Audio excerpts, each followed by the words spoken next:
Good morning, everybody. My name is Chris. I am an alcoholic. I want to thank everybody that had anything to do with putting this together. You know, these things don't happen very easily. There's a lot of work that needs to be done. So I appreciate all the effort. I want to thank Dustin for tracking me down and asking me to do this. Dustin's one of those very enthusiastic people. If you could bottle his enthusiasm and sell it on the market, you'd put crack out of business. You know what I mean? It's very true. And enthusiasm really is a quality that if you have it, it makes recovery so much easier. Becoming enthusiastic about the recovery process, becoming enthusiastic about Alcoholics Anonymous or whatever fellowship you choose to join is going to improve your chances of surviving pretty much a fatal illness.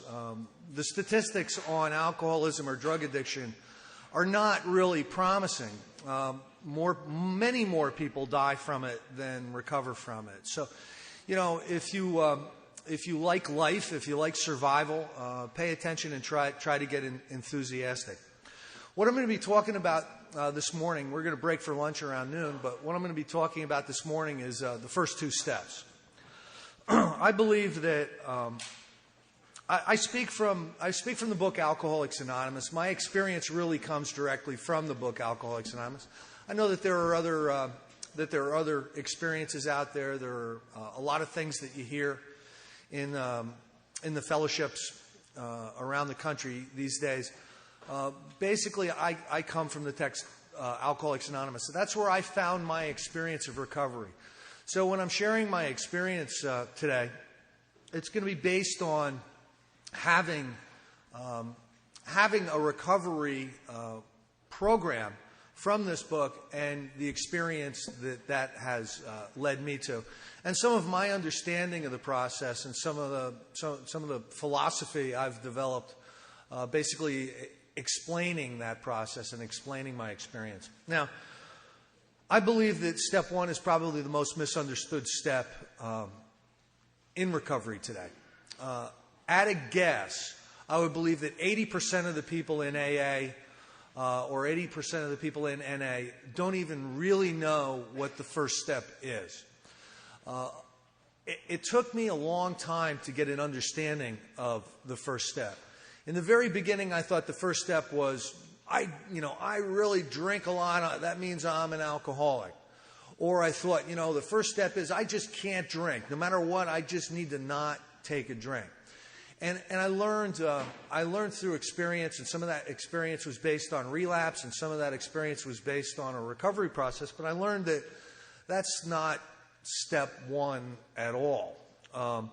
Step one is a very, very deep understanding of your own truth as far as your experience with alcohol or your experience with drugs. And it's about power. Step one is about power. The grace of God separated me from alcohol somewhere around December 28th, 1989. I had been to treatment. I was engaged in an outpatient process. I was going to AA meetings. I really thought that I was participating in whatever process you need to participate in to get sober. My problem was that I was an alcoholic. And there's levels of alcoholism. There's levels of drug addiction. And the levels are not necessarily based on the consequences or how much you drank or how much you used or the trouble it caused. How many times you've been in treatment, how many cars you've crashed. All of those things are really results of using. And there are a lot of heavy drinkers out there that had consequences that were similar to mine. But what I needed to look at was my lack of power. Today, in Alcoholics Anonymous, I'm mainly an AA member. I do some things in other fellowships, but I'm mainly an AA member. And in AA, I see quite often people coming into the fellowship and relapsing. You know, they'll stay around a while. There'll be a period of separation from alcohol, and then they'll relapse and they'll go out and drink again. And you know, my understanding of it is different than it used to be. I was basically taught early on that the people who drink are the people that are not being honest with themselves, or the people that drink are just, you know, wanted to drink more than they wanted to stay sober. They didn't want it enough, or a number of statements like that were passed around early in AA, and you know, I started to believe a lot of them. Now, I would ask anyone in here today to, if there's any concepts that disturb you, that Peter and I talk about, and that happens quite often, by the way. But if there's any concepts that disturb you, to just take them into consideration. I'm personally not saying I'm right or wrong about anything. I'm in a growing process right now myself. I hope to know a lot more about all this stuff and to have a deeper experience with recovery this time next year than I have now. It's, you know, it truly is a growing process for me. But if there is any concepts that we bring up today, take them into consideration. So much of recovery has to do with consideration. You know, don't believe everything you hear.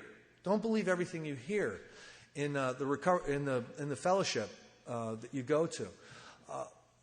Our book asks us to ask us what these spiritual principles mean to us, and through a lot of work, a lot of step work, a lot of inventory, a lot of amends, a lot of working with others, I've gone through a lot of this stuff, and I've asked myself those questions. What does it mean to me? And I really believe the things that can be backed up by my own experience and by the experience I get working with others. Those are the things that I believe that are true. I don't automatically believe the things that are said in AA meetings today, because there's a lot of things that are said that are wrong. They're just not true. They're coming from people who may be heavy drinkers. They're coming from people who may have had very well-meaning people teaching them things about addiction, and a lot of times they're just not. I just don't see them as valid. But I believe that step one is so misunderstood. The book, Alcoholics Anonymous, has a lot of information on step one. You have the doctor's opinion. You've got a good deal of Bill's story discusses it. Then you have the chapter more about alcoholism. There is a solution. There's even a lot of step one material in We Agnostics. There's many, many pages of material that they cover to convince us of our own truth, whether or not we're alcoholic. I love the first paragraph in We Agnostics. In the preceding chapters, you have learned something of alcoholism. We hope we have made clear the distinction between the alcoholic and the non-alcoholic. Now, it's very, very important to understand the distinction between the alcoholic and the non-alcoholic. This is something that gets lost in Alcoholics Anonymous today. This is something that I have a lot of experience working with treatment centers, and this is something that's not really, there's not enough attention paid to this. Now, the alcoholic and the non-alcoholic, AA meetings today are filled with heavy drinkers, people who are really not alcoholic. There are so many of them in our midst, and that's not necessarily a bad thing. But when this book was written, it was written from a perspective of the low-bottom alcoholic, the person who had lost all control in drink. No amount of willpower, no amount of knowledge, no amount of any kind of human help was sufficient to keep these people from putting alcohol in their bodies. They were without defense against the first drink. Now,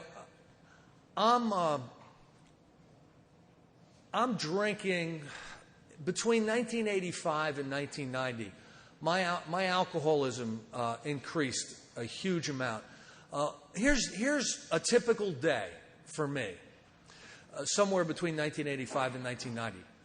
I would come to in the morning wearing the clothes I had the night before, and I would feel like I was going to die. You know those toxic hangovers that you have where you're poisoned, and you're beyond a headache. You're shattered. You just can't deal. And I mean, normal people feeling half that bad would be on the way to the emergency room, But it became normal. It became normal for me because I was a daily blackout drinker. Now, I would come to in the clothes I was wearing the night before. And I would just be like, oh, I'd have to be at work at 8 o'clock. I'd wake up around 7:30 or something. And I had a job as an electrician. I somehow maneuvered my way into the trades because alcoholism was, it was, you didn't get fired for being an alcoholic. You got fired for not showing up to the job. So as long as you could make it there, you usually were okay. It didn't matter if you could see, as long as you could, take things out of the truck when the boss was looking or something. But anyway, so I would come to and listen. I would swear to God, I'm never going to do this again. My hangover was so bad that I would say, today is the day I am not drinking anymore. I've got to give this up. This is killing me. I can't live like this. This is killing me. Now, if you would have hooked me up to a lie detector test that morning and asked me, Chris, are you going to drink again? I would have said no, and I would have passed that lie detector test. I was absolutely serious. I was not going to drink anymore. I was killing myself. I was drinking way too much. And I knew I had no control over the amount I drank. Once I started drinking, I knew I would get tongue-chewing, knee-walking, not able to operate my own pants zipper drunk. You know what I mean? You know how you get, you're like, I mean, that happened every single time. So I swore to God that I would never drink again. And I would make it to work. And, it was always a bad scene because my boss would tell me 4 or 5 things to do, and I'd get in the truck and I'd drive off, and I'd make it to the end of the driveway, and I'd say, what did he tell me to do? I couldn't remember. So I'd have to go back, he'd yell at me, and tell me, I told you to write things down, and he'd yell at me. I'd make it off to work. Now, the whole morning, I would just be trying to exist, just feeling absolutely horrible. And lunch would come, and I'd send out one of the guys for sandwiches. I'd get half a sandwich down. You know how you have to drink a half a gallon of liquid to rehydrate? I'd be rehydrated, and I'd have a half a sandwich down. And, I'm looking at the clock. It's, almost 2 o'clock. I'm going to be able to go home soon. And I start to think, that decision you made this morning about never, ever drinking again? That's a pretty serious decision. You might have to modify that somewhat because that might be an overreaction, to never, ever drink again. And a little bit later, I'd be, I'm going to modify that decision so that I'm going to stop at the liquor store on the way home. And I would stop at the liquor store on the way home, and I would buy a quart of vodka or a quart of bourbon or, whatever I was drinking at that time. And the minute I got home, I'd crack the top, and I cracked the top of the bottle, and I was like, I knew that booze was going to be in my system soon, and things were going to be a little bit brighter. And I didn't think far enough ahead to know that I would be a vomiting pig in about 2 hours. But that's what would happen. And I would start drinking, and I'd go into a blackout, and I'd fall on the floor, and I'd pass out. Sometime around 8 o'clock at night, I'd be unconscious, And this was day after day after day this happened. Day after day after day. Now, how I can use my own experience to qualify myself as an alcoholic is to look at that decision not to drink and then look at what happened. All right? I made a decision not to drink, but something happened. I changed my mind. Now, the ego, your sense of self, is a tricky thing. And alcoholism is a tricky thing. It describes in this book that there are subtle forms of insanity that precede the first drink. Strange mental blank spots, it calls it. Suddenly is a concept that they talk about in this book. Suddenly, the thought crossed my mind that I could stop at the liquor store and get another bottle, not thinking it all the way through. Now, what I believe this book has taught me is about powerlessness. Okay? If you're, the distinction between the alcoholic and the non-alcoholic is one of powerlessness. Now think about this. You hear a lot of things in AA and in the recovery fellowships, like just don't use, and you're going to be fine. Never pick up the first drink. The first drink gets you drunk. I'm not saying that those are not good concepts. They're good concepts in theory, and they work for the heavy drinkers. They're not going to work for the alcoholic. Because what happens is, of the insanity that they talk about in step 2 comes over us, and we're not even there when we buy the booze and put it back into our body. It's not us. It comes from an unconscious place. We're not conscious. We're not fully sane. We're not fully conscious. We don't understand the gravity of our error. That can't be something that we're awake to go back and do it again. For any alcoholic, to put alcohol in your body is an insane act. It's an insane act. Now, knowing what you know about what drugs and alcohol do to you, think about this. Consider this. Isn't it nuts to ever do that again? Oh, I think I'll go back into the hospital for a month, and lose all my money, and I get divorced, and be homeless without a job. I think that's not what we think. We don't even think. It's a form of insanity. I'm going to just read a couple of. I'm not going to do a lot of reading today, but I'm going to read a couple of passages out of here that back up my experience. But with the actual or potential alcoholic, real alcoholic, with hardly an exception, will be absolutely unable to stop drinking on the basis of self-knowledge. So it doesn't matter what you know about alcoholism, that's not going to protect you from putting alcohol back in your body. So that's not really good news. There's another section in here, that was on page 39, there's another section in here on page 43 at the bottom. Once more, the alcoholic at certain times has no effective mental defense against the first drink. Except in a few rare cases, neither he nor any other human being can provide such a defense.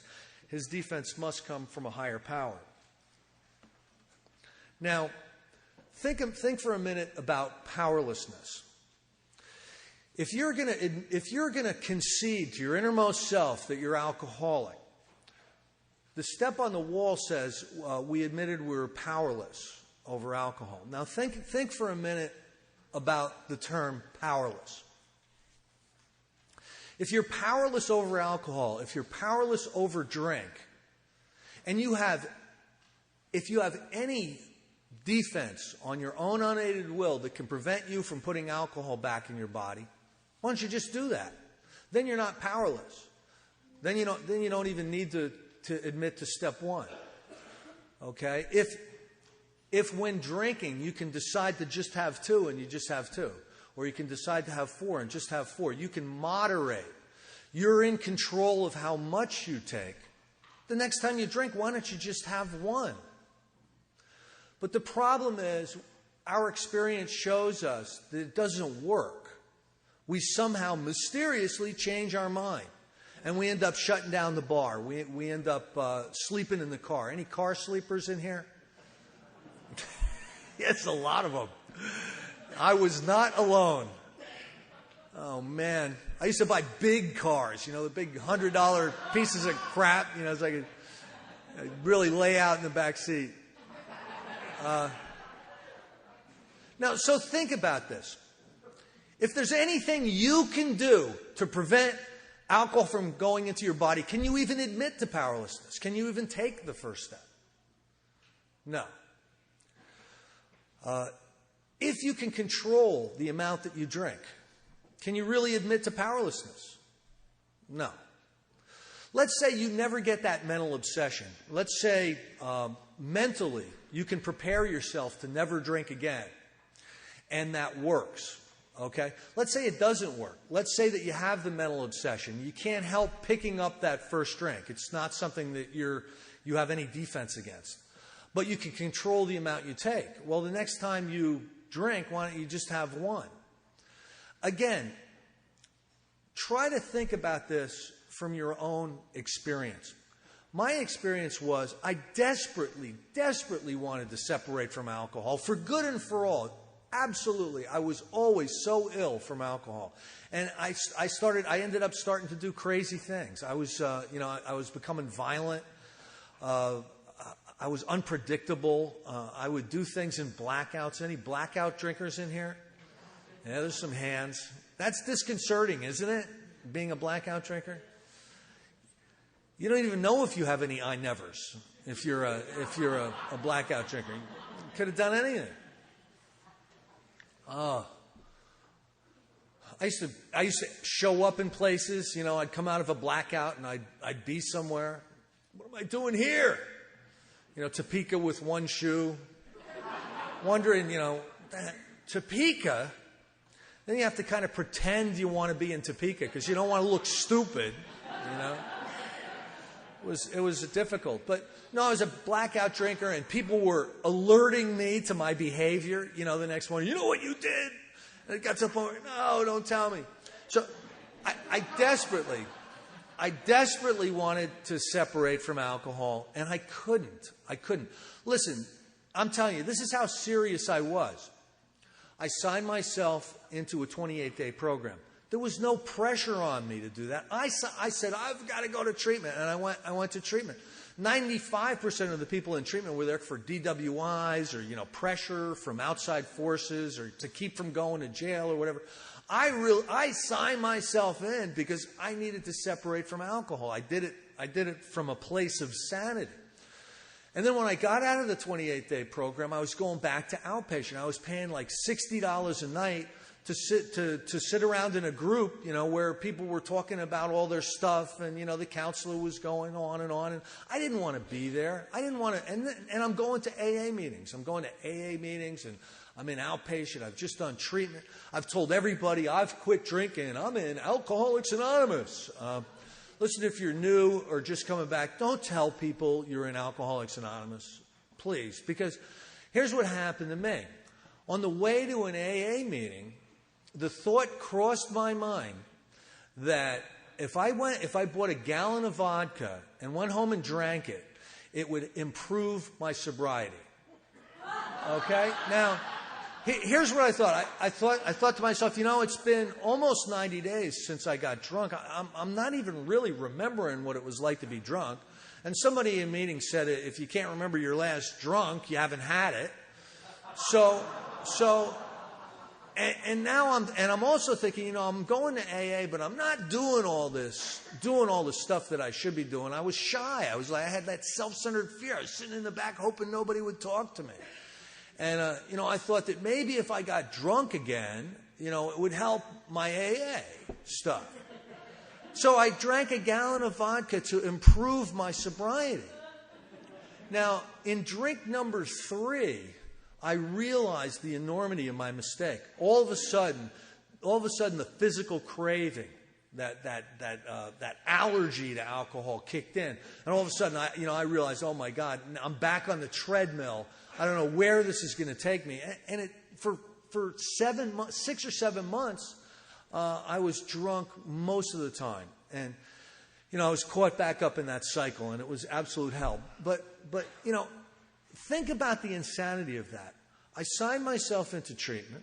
I'm going to outpatient. I'm going to AA meetings. I'm telling everybody in my world that I'm now a sober guy, and I get drunk. What is that? That's powerlessness. That's what it is. That's no human power can relieve me of my alcoholism, okay? Treatment, human power. Outpatient, human power. AA meetings, human power. Okay, no human power can relieve you of your obsession to drink. Now, I didn't know this at the time, but when I got off of that relapse, I understood that the only option on the horizon was Alcoholics Anonymous. I didn't have much hope that it would work, but I crawled back into to AA meetings with a willingness that was born of desperation. I truly was beaten. I really thought that I'm going to end up drinking myself to death because I would have to be medically detoxed. I'd go into the DTs. It was an ugly scene. So I went back into AA with a willingness born of desperation, not really having a lot of hope because I had tried it. Didn't I try it before? Didn't I go to treatment? Didn't I do the outpatient? Wasn't I going to meetings? But I had no other place to go. I was kind of being drawn there, and I see it today as the grace of God was pointing me in the right direction because I was desperate. I was absolutely desperate, and I went back into to Alcoholics Anonymous, willing to do absolutely everything I could possibly do. I got a sponsor right away. I started going to meetings every single night. In a very short period of time, I was going out to the diner with everybody. I was just getting really, really involved with Alcoholics Anonymous. And when you have an incredibly serious amount of participation in AA, that can grant you a finite period of sobriety. And I'm looking back on it today, and I'm seeing that there was a grace period that had been offered me for me to learn where the power needs to come from for me to be relieved of this alcoholism. And what I was doing was I was doing fellowshipping. Now, one of the things that annoys me a little bit in AA today is when somebody shares, when I came into the program, you hear that a lot back in New Jersey. Practically every meeting I go to, somebody will say that. And you don't come in to the program of Alcoholics Anonymous. You take the steps of the program, but you come into the fellowship. And I didn't understand the difference between the program and the fellowship in Alcoholics Anonymous for a long time. I thought that I was working a program by going to a meeting every night, getting a sponsor, being the secretary over here, being a treasurer over there, driving people from my old treatment center to the meetings. I really thought that was working a program. What happened to me was I got exposed to a series of recovery tapes. Some people were doing a big book workshop. And this book, Alcoholics Anonymous, was not really a very popular text in AA where I was going at that period of time. There was step meetings galore. I remember I was going to 4 step meetings a week. There was a big book meeting, but it was only the last Monday of every month. And normally what they would do is they would read the stories in the back, and everybody would identify, because it's fun to identify. Oh, my life is screwed up too. Let me tell you all about my screwed up life. And, that was kind of the way it was going. So I hadn't really been exposed to this, and I got exposed to the process of recovery through these tapes. And in the tapes, they explained a little bit about the powerlessness. They explained the difference between the alcoholic and the non-alcoholic. And it also made very, very clear how much trouble I was in. If you're new, just coming back, in a treatment process or haven't gone through the steps, I'm going to tell you 2 truths that you are really not awake to. The first truth is you are in way more trouble than you think you are. Okay? You are minimizing like a son of a gun. It is, however bad you think it is, multiply that by 50 and you'll be getting close to how really bad it is. Alcoholism is an aggressive illness. Drug addiction is an aggressive illness. It's fatal. It's progressive. And the worst part about it is when it's time for you to check out, when you die from it, you're at the lowest point in your life.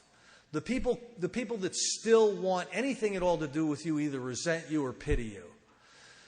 Even cancer at least allows you the dignity of putting your affairs in order before you check out. When you check out from alcoholism or drug addiction, it's at the absolute bottom of your life. You don't have any more kind of disgrace to experience than the disgrace of an alcoholic or a drug-addicted death. That's alcoholism and that's drug addiction. It's aggressive and it's fatal. And inherent in the illness, alcoholism or drug addiction, is an almost utter inability to be able to accurately perceive how much trouble you're in. All right? I remember being in treatment. I got to get out of here, you know. These guys are crazy. These guys are fanatics. Trust me, they were not. They were minimizing my treatment process, you know. In the early days of Alcoholics Anonymous, if you had a job, this is like in the first 10, 15 years of AA, if you were lucky enough to have a job when you became somebody's prospect, they would ask you to take a leave of absence from your job because they wanted nothing in the way of your participation in the recovery process. Not the fellowship, but the recovery process. What's happened in Alcoholics Anonymous today is we went from being a program with a support fellowship to being a fellowship with a support program. It's the transition that happened sometime in the 1950s. All of a sudden, it's more about meetings. Meetings. Well, in the early days, they wouldn't even bring you to a meeting if you weren't somewhere smack in the middle of the steps. Because these guys were low-bottom alcoholics. They were people who there was nothing that would work for them except a vital spiritual experience. An absolutely revolutionary personality changing at depth spiritual awakening was the only hope for these people. Now, as I started to learn a little bit about the first step, I started to learn that I was in a lot of trouble and that I needed to start to get busy about the business of recovery. Because if I'm powerless, unless I've had a spiritual awakening as the result of 12 steps, I am not at all involved in the decision to put alcohol back in my body. The time and the place is going to come. It's going to go back in my body. I'm not involved in that.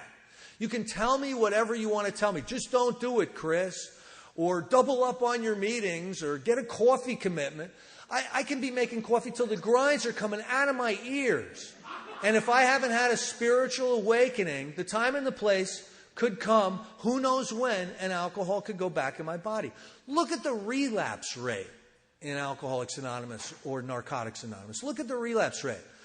Pay attention to celebration meetings. Okay, pay attention to how many 90-day chips your group gives out every year. And then pay attention to how many 15-year chips your group gives out. And then pay attention to how many 30-year chips your group gives out. You're going to notice something very, very quickly. It's awful hard to stay around. It's awful hard to stay around. It's not the easiest thing in the world to walk in and say, I'm brand new, I've got one day. But it must be a lot easier to do that than to say, I've got 15 years. You know what I mean? So there's a huge amount of relapse. There's a huge amount of recidivism with people in AA today. And I believe it's because they haven't recognized the truth in their own alcoholism. That they're not involved in the decision to put alcohol back in their body. Their ego wants them to think they are. It's going to look like you've changed your mind. You've weighed all the options, and it looks like the drink is going to win out. But that makes no sense when you look at it as an insane decision.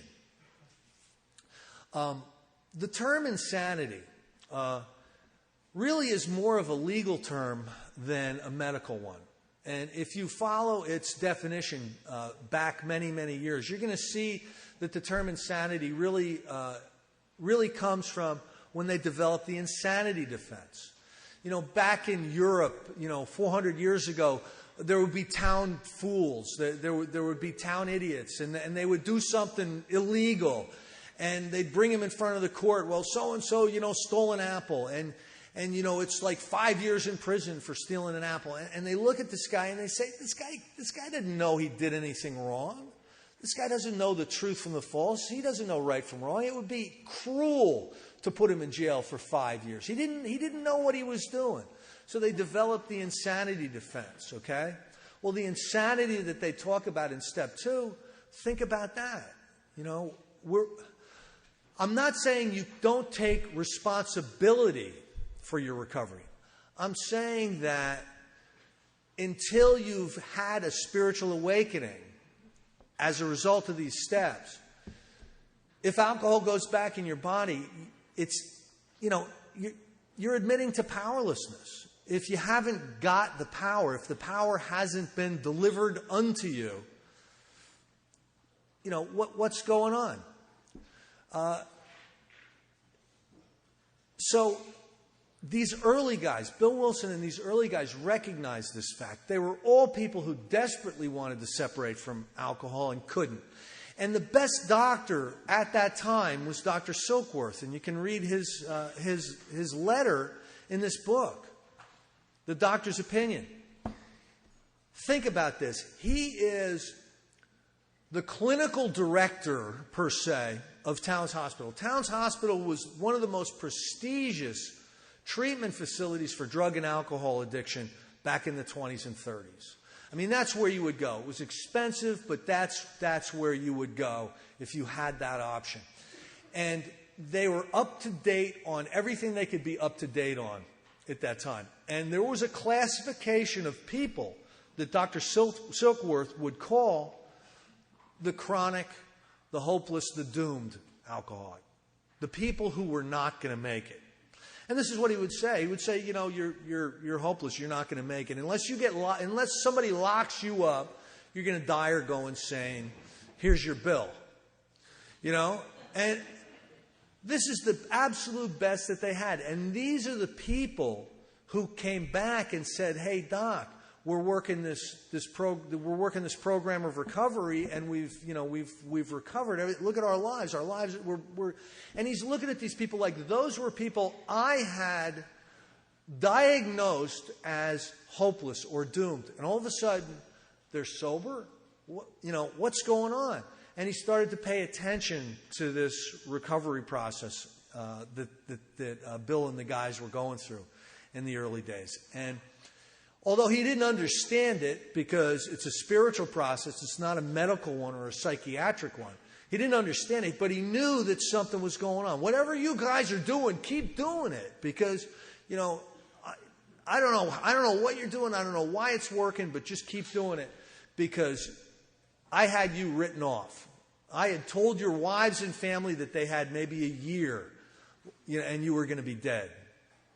So those were the type of hopeless alcoholics that were being worked with in the early days. So this program works. It works on people that are much more alcoholic than I am, and that's saying something. Anyway, there's a dash after where it says that we admitted we were powerless over alcohol, dash, that our lives have become unmanageable. Again, in the early days of AA, I looked on that unmanageability as the car crashes. I totaled 9 cars. I all in drunken blackouts. I had 3 DWIs. I had like 12 jobs in 10 years. I couldn't, all these things that I thought were the external consequences of my drinking. And I looked at the steps up on the wall and I thought, okay, that's my unmanageability. My unmanageability is all the trouble that I get into when I drink. Then I started to read this book, started to study this book much more thoroughly. And I've come to the conclusion today that, yes, there is an external unmanageability that follows a lot of us around. But that's the same type of unmanageability that a heavy drinker will have. That's the same type of unmanageability that, a periodic heavy drinker will have. We're the type of people who don't go out on New Year's and drive around because that's amateur night, you know. There could be a lot of amateurs out there having a lot of bad, it happens all the time. You get a couple of DWIs and they'll put a stamp on your head, A for alcoholic, because of some of the consequences of drinking. That means nothing about whether you're an alcoholic or not, whether you've had DWIs. But what I started to recognize was the internal unmanageability. It talks in this book so well about some of the emotional, psychic, spiritual, mental anguish that we go through. We go through it's bondage of self, but it takes on many, many disguises. And here are some of them. At best, we're restless, irritable, or discontented. Anybody in here ever feel restless, irritable, and discontented? Anybody in treatment feeling that way right now? Okay. All right. Welcome. Okay. That's at best being restless, irritable, discontented. But also you know that 100% of alcoholics getting sober have depression and anxiety. Okay. That's 100% of us do. So it takes the form of depression, anxiety, self-centered fear. You know that just feeling uncomfortable, you just don't feel right. You're not at the right place at the right time with the right people. You don't want to do that because that's going to be uncomfortable, or I don't want to have to go there, or I don't feel like going to traffic court. You're just uncomfortable with yourself or your environment. So many of us isolate because of that self-centered fear. It looks like that. It looks like guilt and remorse and shame over the things that you've done in the past. Anybody in here feel those? You're always thinking about, oh my God, I can't believe I did that. You're stuck in the past. The past keeps rerunning in your mind.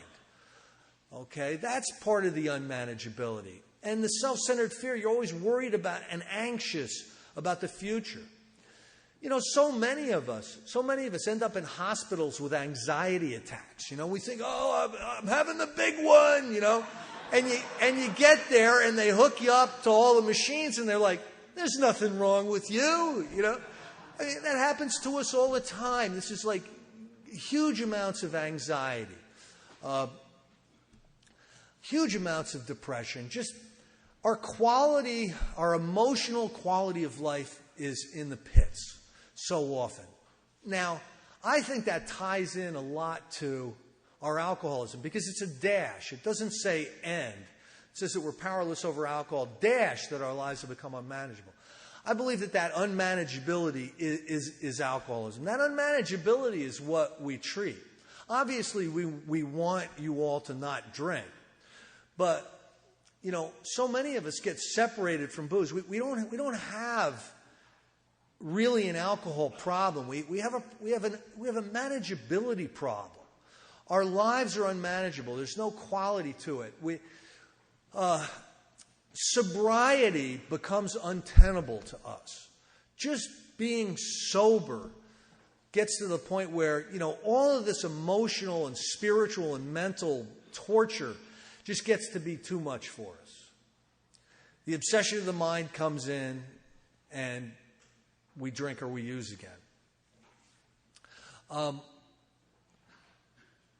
This unmanageability, if you look at the promises, the Step 9 promises that I'm sure Peter will cover some of the Step 9 stuff this afternoon, you'll see that they're almost a reaction to the unmanageability.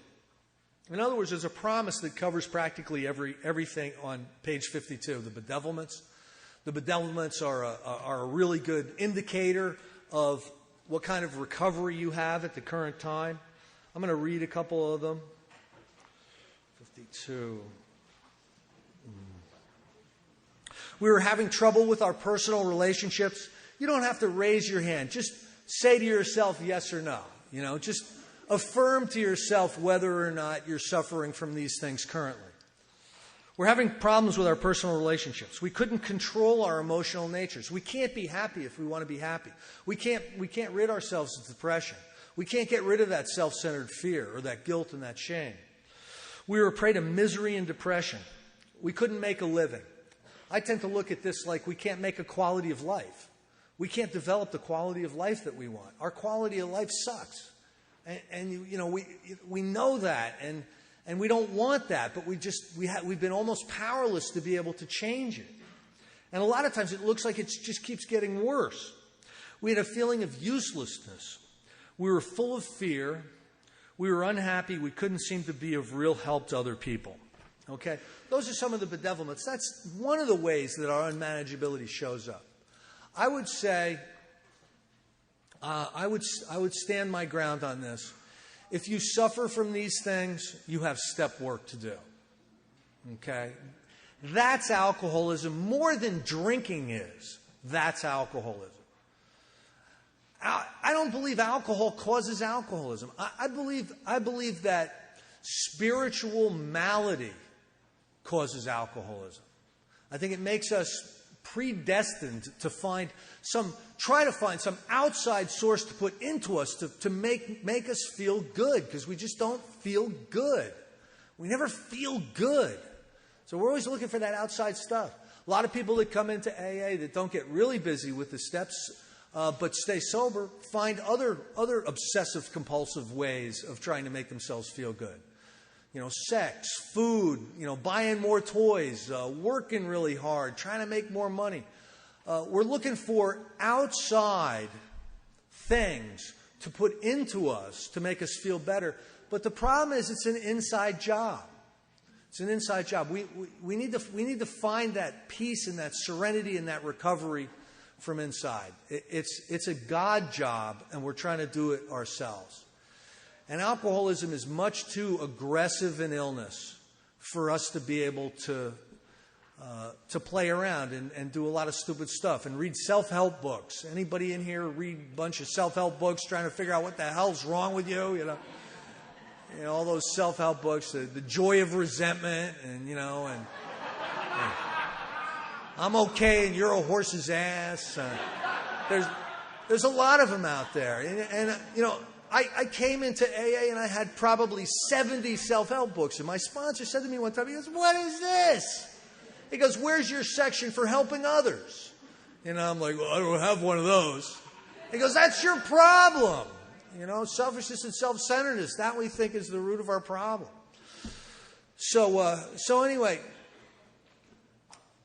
here's what goes on with the alcoholic. Once you're painted into a corner, once you have nowhere else to go, the book Alcoholics Anonymous tells you God, the spiritual solution.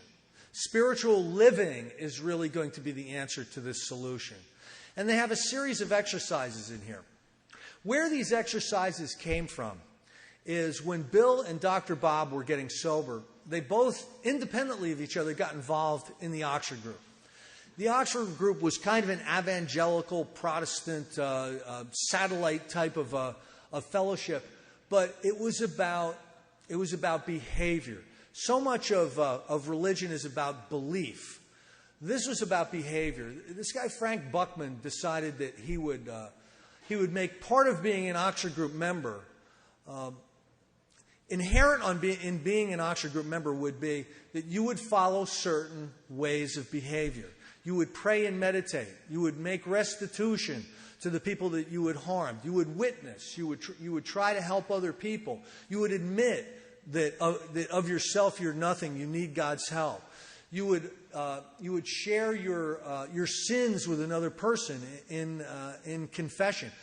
You would ask God to remove these defects of character. This was all part of the process of the Oxford group. And Bill Wilson recognized that there was a lot of drunks, a lot of real drunks that were getting sober in the Oxford group. And what he found out was that spiritual living, not spiritual belief, but spiritual living, actually taking these actions and living a spiritual life in behavior, was able to help a lot of these people get sober and start to recover from alcoholism. So through his relationship with the people in the Oxford group, and then Dr. Bob in Akron, through his relationship with the people in the Oxford group and the many influences that came to them from that process, they learned this fact, that by following these simple spiritual rules, they were able to stay separated from alcohol. The power that they didn't have on their own would come into them or would become manifest in them. And the power would come in and it would help them revitalize their lives. It talks a lot of terminology in here about being reborn, about being the spiritual awakening, about having a sixth sense, rocketed into a new dimension. There's a lot of terminology in this book that goes to show what happens when you start living a spiritual life. So really, the way I look at step 2 is, step 1 is a concession to my innermost self that I'm alcoholic, that my life has become unmanageable. I'm powerless over alcohol. Step 2 is that a power greater than myself can restore me to sanity. There is a solution. There is a process whereby we can be rebuilt. Our lives can be transformed into something better than they ever were. That's my experience in my life. Prior to my drinking, I was a messed up pre-alcoholic. I still had all the unmanageability. I was still restless, irritable, and discontented, and shy, and scared, and nervous, and depressed. Before I picked up a drink. Well, practicing these spiritual principles has brought me to a way of life that I can't even believe. It's brought me to a recovery, not only from drinking, but from that spiritual malady, the mental and emotional trauma that I was suffering from. So in step 2, we believe that there is a process that will allow us to recover. At the heart of this process is the power of God.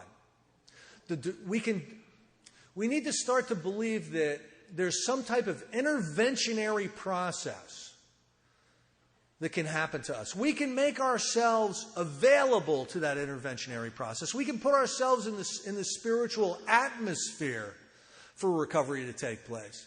But this power needs to come in, and it's a power greater than ourselves. And it talks in the chapter to the agnostic that we find this power deep down within us. And it becomes alive in us through practicing the spiritual principles. Now, the lessons that Bill and Dr. Bob learned from the Oxford group are put into this book. They made it non-denominational. They made it spiritual rather than religious. I'm grateful for that. Because if you would have told me the day I walked into AA that I would have had to find Jesus to recover, I would have said, thank you for the information, I'm in the wrong place. And I would have left because I would have known that Jesus was not going to help me. Now, I would have been wrong, I could have been wrong, but I would have known that because that was a preconceived concept. So by turning it into a spiritual process, it makes this whole thing available to anyone. It doesn't matter what your faith, your denomination, whether you're an atheist, an agnostic, you could be a Bolivian faith healer. It doesn't matter what type of what your belief is, because these are just spiritual principles. But we need to come to believe that by placing ourselves in the atmosphere, by working these spiritual principles, by asking God to help us work them. Sometimes it's a tough process to do this stuff, and we need to even ask for divine help to be able to get through this stuff. But by engaging in this process, we can be restored to sanity. We can be restored to a place where that strange mental blank spot, that subtle form of insanity is not going to happen. We're not going to put alcohol back in our body. We're going to be transformed to a whole new level of existence and spirituality. And there are even promises in this book that our other problems will be solved. So step 2 also is coming to believe that spiritual living is going to solve all of my problems. I believe this step through experience. You have to understand, I was a skeptic. People that knew me in high school and talk to me these days are like, you are the most sarcastic, skeptical bastard I ever met. What happened to you? And listen, I didn't take a lot of this stuff on faith. I engaged in it because of a desperation to survive. All right? Maybe it would work, maybe it wouldn't work. You know, I came to believe that maybe this crazy thing will work for me. And it actually did. So, you know, I stand up here today speaking with an awakened spirit, speaking from experience, and telling you that if you are a real alcoholic, if you are a real drug addict, if your experience is that you have periods of time when there seems to be a complete lack of judgment on your part about engaging in drinking or drugging, start to believe that there's a process. You know, I'm begging you, start to believe that there's a process that can restore you to sanity. It did it for me, and there's millions of people in Alcoholics Anonymous today who've had the same similar experience. Get about the work of recovery, of spiritual living. The work of recovery and spiritual living happens when you walk out of these doors. It's in our behavior. It's in our relationships. It's in how we try to live life. And it's in seeking God. However that makes sense to you. However that becomes comfortable to you. It's in seeking that experience of the divine.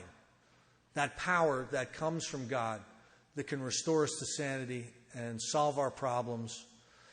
That can allow us to become reborn and start living a life that we deserve. All right, that's all I have. I think lunch is going to be served pretty soon, right? All right, thank you.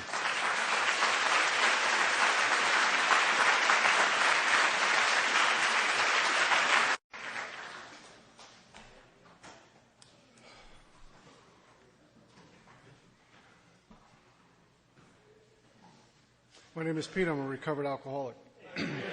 Grateful to be alive and sober and part of a sacred place called Alcoholics Anonymous. And first things first, just a big thank you to Dustin, his lovely girlfriend, Adam, New Beginnings, for this kind invitation to Chris and I to be here and share today our experience, strength, and hope on going through the 12 steps. And so if we can give it up for them just for a minute for putting this on.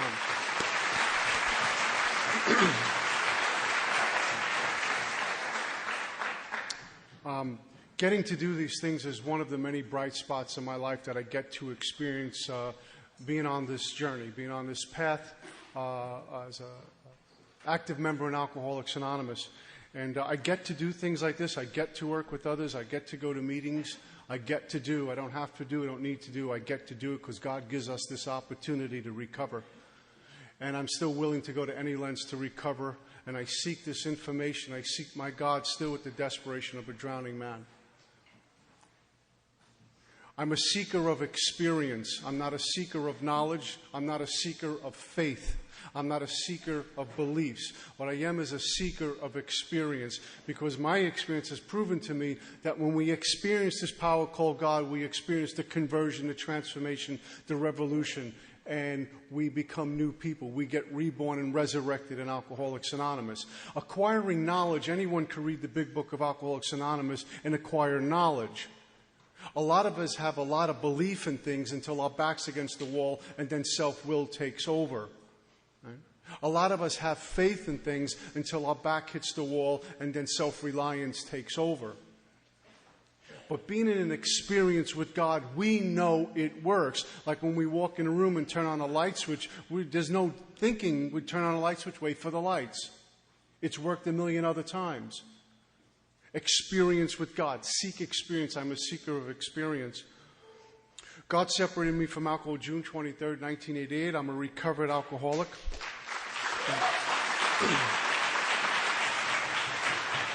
I say recovered because I am. I say recovered because God in His infinite mercy and love brought me from a place of bondage of self, suffering from untreated alcoholism, in the throes of addiction, to a place called recovered. Recovered from what? A seemingly hopeless state of mind and body. No longer thinking about a drink. And if you're sitting here today and that sounds a little far-fetched, trust me, it's true. And if you don't think your God can get you to a place of being free of thinking, then get a new God, or very simply having a real experience with God and the abundance of God and the great love of God. Why would He keep us in a place of thinking about a drink when He's got other things for us to do?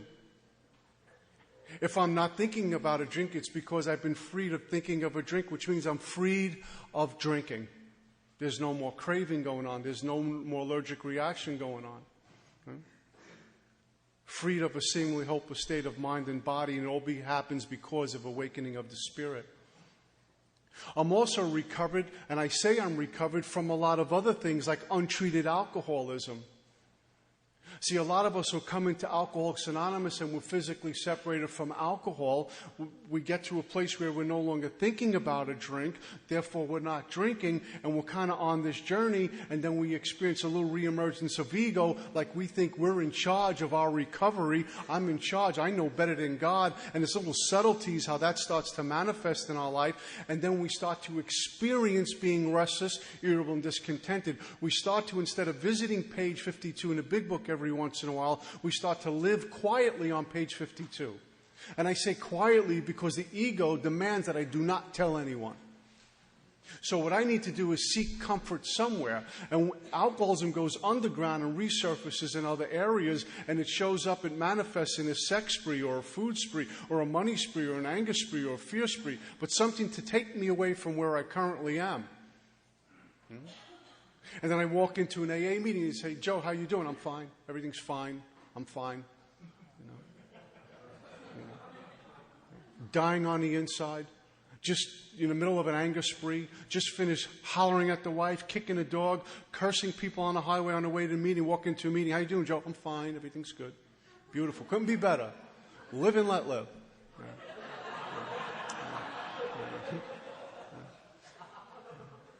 And then you feel real spiritual for about an hour, and then the meeting ends at 9 o'clock that night, and you get back into your car, and you got the internal dialogue going on, and 100 forms of fear going on, and mental obsessions about everything. And instead of going home, I decide to take a U-turn and go visit her, and hope the wife doesn't find out.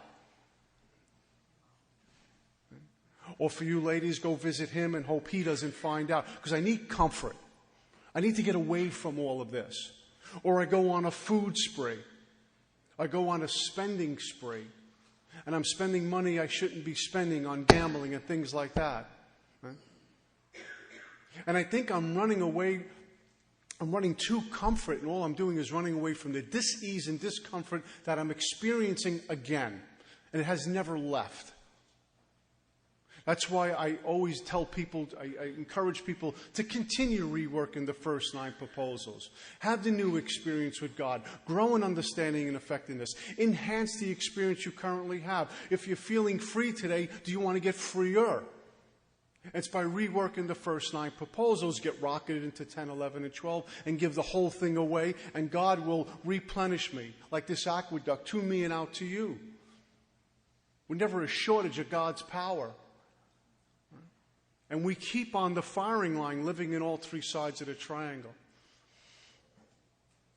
Alcoholism does that, goes underground and resurfaces. And unless I'm armed with God, I'm a prey to alcoholism. Chris touched on steps 1 and 2. The interesting thing about, we were talking on the way here at the airport about some of the things you hear in our contemporary AA meetings when it comes to step 1. Lots of us focusing on the second half of the first step. Well, my life's unmanageable. We go on to talk ad infinitum about when I was drinking, I did this. When I was loaded, I did that. Okay, we all know that. We all have a place in that club of what happened to us when we get loaded. Right? And the tendency is, once I'm focusing on the life situations, the condition of my life because of drinking, no money, no job, no relationship, no place to live, then I remedy that. I get the job, I get the relationship, I get some money, and suddenly my mind says, see, it wasn't that bad. You're not really a bad alcoholic. You got into a little jam. And a meeting a month will work. Right? And we fail to take a look at the first half of the first step. And then once we get that, we realize what the second half of the spirit, the second half of the first step is really talking about. No power, no choice, and no control. If I'm powerless, it means I don't have power. And chapter 2 Agnostics tells us lack of power is our dilemma. So with power, no dilemma. No power, choice, and control in the mind before I even pick up a drink. Can't think the drink through. Anyone's telling any of you to think the drink through, tell them, come see me. Because they're lying to you and they're giving you bad information. And we die off of bad information like that. It's probably a hard drinker who's telling you, play the tape to the end or think the drink through. Because if you're anything like me, I didn't even know what day that looked like when my mind said, let's go drink. And no matter what was in me, I couldn't stop it. Compelled to use. Relationships at stake, jobs at stake, children are at stake, my life is at stake, and I still go pick up a drink. Now, anyone out there with sane, rational thinking would say, okay, I'll stay away. I don't want to lose her. I don't want to lose my children. I don't want to lose my job. Don't want to lose my reputation. And I've worked hard for my savings. You're telling me if I do this, it's all gone? Okay, I won't drink. And they get on with their life. And they come to AA meetings and say, just put the plug in a jug. With me? For people like us, all of that's at stake. Just got out of treatment. We're out of treatment 20 minutes and we say, I'm going to stop by the liquor store before I go home. I've done that. Compelled to drink. You can't stop it. And thinking the drink through, page 24 shoots that one, puts a million holes in that theory of, well, I'll play the tape to the end. I'll think the drink through. Because we get to, well, wasn't that bad. When they tell us to think the drink through, they forget to include this part in that statement. Strange mental blank spots. See, if I have a strange mental blank spot, I can't play the tape through. I just get loaded. Right? Chris talked about as the day wore on, he made a promise and as the day wore on, it kind of like, well, maybe that's a little extreme. Let me think about it. I've done that. And I start off in the morning, I'm done. I'm not drinking. It's over. Finished. By 4 o'clock, I'm convincing myself to go drink again. And then I walk into the liquor store, and I don't get just a little jug. I stock up. 8 o'clock in the morning, I wasn't drinking. 4 o'clock, I'm getting enough like I'm going away for a year. Well, let me get a little bit of this just in case. It's going to be a long night. See, for us, the main problem centers in the mind, not the body. And we're told to think the drink through with what? A sick mind. The ego in the mind, my illness, which resides in the mind, has free room and board, is not going to allow me sane, rational thinking because it commits suicide. It will not do it. It will not sign its own death warrant. What it wants is, me dead will settle for me drunk. It's never going to give me truth. If you're using your thinking mind to get well in any area of your life, stop. It's the problem-making machine. See, not until we get into step 11 that our big book tells us, when our thinking is cleared of wrong motives, my thought life is placed on a much higher plane. There's a shift in consciousness where God has given me the thinking now. Not me and the alcoholic mind. I mean, we tell newcomers, we tell people in AA, I wish I had $1 for every time I heard, bring the body and the mind will follow. Main problem, the alcohol centers in the mind, not the body. Bring the body, the mind will follow. The last thing I want showing up on any day is my thinking mind. And we're telling some newcomer walking in with all the baggage, all the alcoholism, state of obsession, bring the body, the mind will follow. No. Leave the body in Minneapolis. We're out here right now. Leave it over there. We don't want the mind showing up anywhere. But you get some genius, because they have 30 years of no drinking, completely untreated, sits back with their arms full and says, hey, kid, bring the body and the mind to follow. I guess they don't know what alcoholism is really all about, because if they did, they'd be singing a different tune to you. They'd be saying, let's sit down and go through the big book, get you well now. Right? Some of the delusional thoughts that fly around in our sacred fellowship. Think the drink through? That's a death sentence if you're a real alcoholic. You know, play the tape to the end, can't do it. Bring the body to mind to follow. I don't want my mind showing up anywhere. Not until I have the spiritual experience. Then I get to use my mind, not my mind using me. Main problem centers in the mind, not the body. So where would be the solution? I raise my hand, so if the problem's in the mind, the solution's in the mind. No. Main problem for the alcoholic centers in the mind, the solution is in the spirit, awakening in the spirit. When the spiritual maladies overcome, our book says, we straighten out mentally and physically. In the spiritual experience, in the spiritual transformation, the shift that we have in here, the shift of consciousness, or very simply when we experience oneness with God again, suddenly I'm thinking differently, new perceptions. How often do my perceptions cause me pain and suffering rather than the reality of what's going on? I'm looking at everything through alcoholic eyes, whether I'm drunk or not. I'm judging everything on fear and beliefs. I'm judging everything because of my contempt. I'm seeing you with all my belief systems. I'm never seeing you. I'm never seeing you. I look at life through this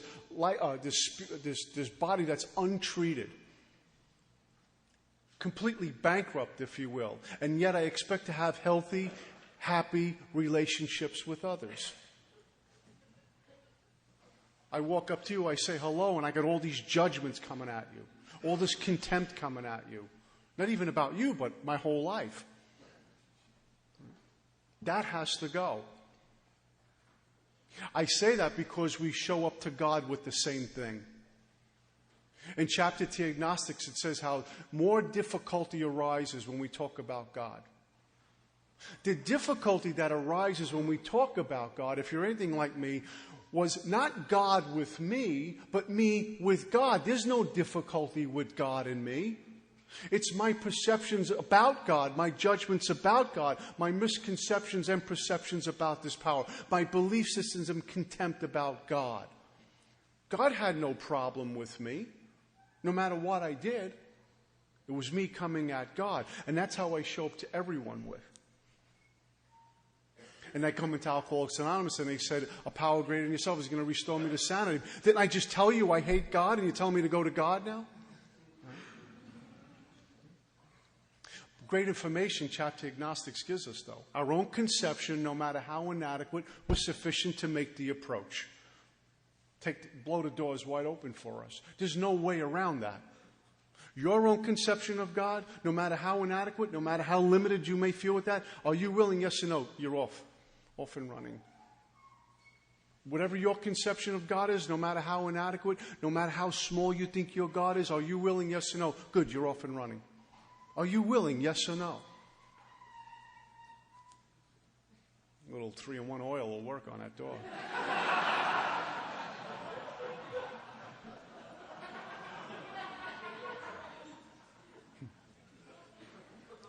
Talk about God, people make noises. For a minute, I thought I was really spiritual. I thought I was coming from the heavens, that noise. Anyway. So we can use GOD, group of drunks, good orderly direction, God. I just finished up a workshop back in Jersey, and a gentleman came up to me, and he says, this God stuff, I saw me and him. This God stuff. I have a problem with God. He's, people talk about God, find God now, all this stuff. He says, I really have a problem with God. He went on and on and on about God and problems with God and difficulty with God. And I says to him, why are you in Alcoholics Anonymous? He looked at me with the deer in the headlights. Okay, so what are you doing here? He said, I'm an alcoholic. I said, so what? What are you doing in Alcoholics Anonymous? I was baiting the guy. He said, well, they told me to come here. I said, but why are you here? He said, I have a drinking problem. I said, why don't you go to your religious community? Why don't you go to the Knights of Columbus? Why don't you go back to the bar and tell me you have a drinking problem? He said, well, AA helps you stop drinking, right? I said, yeah, they do. So I want to stop drinking. I said, oh, so you came here because we can help you stop drinking. He said, yeah. So we're a power greater than yourself, aren't we? He says, yeah. I says, then you have a power greater than yourself. You have a God. It's called a group of drunks, good old direction. He couldn't get away. Come to AA, why? Because it works for drinking. I have a drinking problem, or I'm an addict, and I go to my fellowship because that's the only place they'll take me in. They're going to show me how to live without drinking. They're a power greater than yourself. Because if it wasn't, you'd do it on your own. How's that been working for you? Not so good. So I go to this AA, and they help me to do it. It's a power greater than myself. So when people come at me with their difficulties with God, I meet that resistance with no resistance. Experientially, let them answer their own question. You know? If they could have stopped on their own, they would have. They wouldn't be here. You know, how's that been working for you? Not so good. You came here. You guys are going to help me. Oh, it's a power greater than myself. They're often running. They don't even know it. All we need is a mustard seed of willingness to move a mountain. Very simple. God doesn't make too hard turns for those who seek Him. Most good ideas are simple. Would any of us give our children a stone if they were hungry? No. We'd give them our food and we'd go hungry. What about our Heavenly Father? Would any of us make things difficult for our children? Would any of us give our children or loved ones, our nieces and nephews, our pets, a difficult time if they made a mistake? We'd hold them and instruct them. We'd teach them. We'd love them unconditionally. We wouldn't make hard terms for our children who are so precious. Right? I recently became a grandfather, and little Anthony's 7 months old. I want to give him everything. And when he drops things or he cries, I don't say, get him out of here. I love him. Why would our Heavenly Father give us a difficult time? Why would God make hard terms for us? Quite frankly, haven't we suffered enough? And God interrupted our death and says, I have a path. Just get on the path. I'm going to pull you. I'm going to pull you ashore. There's some things that you need to get rid of. I'm going to give you the things that need to be rid of. It's called step 4. But just hold on.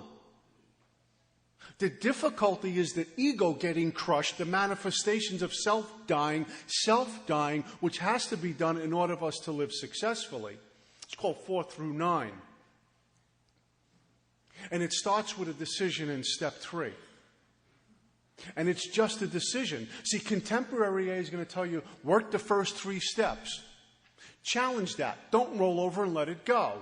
First 3 steps is like striking out at home plate. Next. There's no such thing as working the first 3 steps unless after step 3 you immediately move into step 4. We make a decision to turn my will and life over to the power of God. As I currently understand Him at this moment, at this hour, as I'm kneeling with the sponsor saying the 3rd step prayer, right, which is an affirmation of our decision. And then we don't hang around a while. I have to get a really good 3rd step before I move on to step 4. I got to read, I've heard this, read the 3rd step every day. Then I'll know I'm ready to take step 4. After the 3rd step prayer, at that moment, step 4. In fact, the way you know you're working step 3 is 4 through 9. Or you're not working step 3.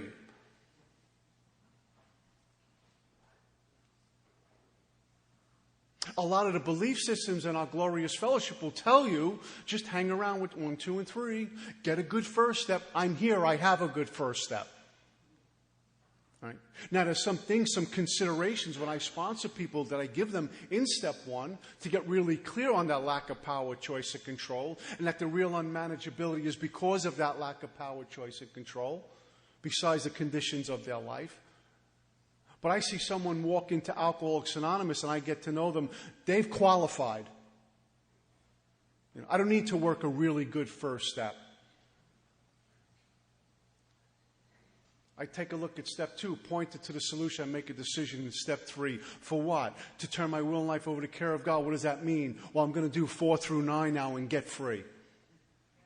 And if I'm free, I can get freer. I rework the steps regularly. First, I like the effect produced by it. Sometimes I'm experiencing some turmoil and in a dialogue that's going on. Sometimes I'm in meditation. Something says, let's do this. Do it again. Let's do it again. And I give that much more. I get that much more to give away to anyone who comes across me and says, can you help me? And the people that I'm sponsoring get that, and they get new experiences to pass on to their prospects. And we see this glorious fellowship growing up right around us.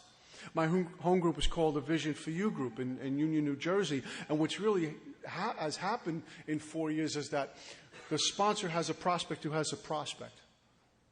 And on most Thursday nights, we're there at 5 or 5:30 for a 7:30 meeting. And we're meeting around the room, going through the book. One of the bright spots in my life. So studying the big book of Alcoholics Anonymous is a nice thing, but it's not going to get me recovered. I'll just acquire some knowledge, you know. You have a lot of professional people who know about our big book, right? They know the book. Therapists, counselors, you know, psychiatrists, medical doctors. Great book, tremendous book. They've acquired knowledge. They haven't had an experience with it, though. People in Alcoholics Anonymous, you hear it. I read the big book, and it's still on me. I read the big book, and I'm still experiencing this. I read that big book so many times. My question to them is, what sort of experience have you had with the big book Alcoholics Anonymous? And then they get silent. Seek experience. When I sponsor men, I give them, if you will, assignments, spiritual homework out of the big book. So the big book comes alive for them. Experientially, I and them can talk about living in the sunlight of the Spirit. Experientially, they can talk about what it's like having oneness with God. Experientially, they can talk about turning their will and life over to the care of God as they understood Him and as they understand Him now, as I understand God now. Experientially, we can talk about prayer and meditation. Right? Now, some of you sitting here may say, what an order, I can't go through with it. This sounds a little out there. No, what's really out there is your old way of living, which is with you this morning. So, and the way to recognize that, if right now you're experiencing any resistance to what I'm saying, any uncomfortability, any like, hope he finishes up quick because I can't take it anymore, you know, right? That thing that goes on, that's your illness. Look at it in neon lights. Because whenever your illness is put in any kind of big book workshop, it's going to look to get out. Because it knows it's about to die. And what's going to happen is you will experience the death of self before the physical death, and it wants no part of that. It knows that it's going to discover truth, experience truth by discovering all the lies we've learned. Can't have that. So it's going to look to get out of here. Oh, he's a big book guy. I'll listen a little bit. When it gets uncomfortable, I'll go for a smoke break. That's the illness. If you want to see your illness in neon lights, watch what happens when someone talks to you about a power greater than yourself or God. Watch when someone talks about a searching, fearless, and moral inventory. Watch when someone talks to you about making amends. Suddenly we feel sick in here. You're not sick. The illness is dying. When we go through this work, there's times where we feel like we're dying. I'm incredibly uncomfortable. It's the death of self. This is a great thing. Make sense? So we get to step 3. Made a decision, just a decision. It's incomplete without any kind of action. To turn my will and life over to care of God. In chapter 5, it says how it works. Well, what's it? You know, read it all the time. How it works. Oh, how it works. Some of us don't even know what they're talking about. This new God consciousness, how it works. And we're going to find out as we go through this work, it's really about removal. It's about removal, subtraction, not addition, in order to get well.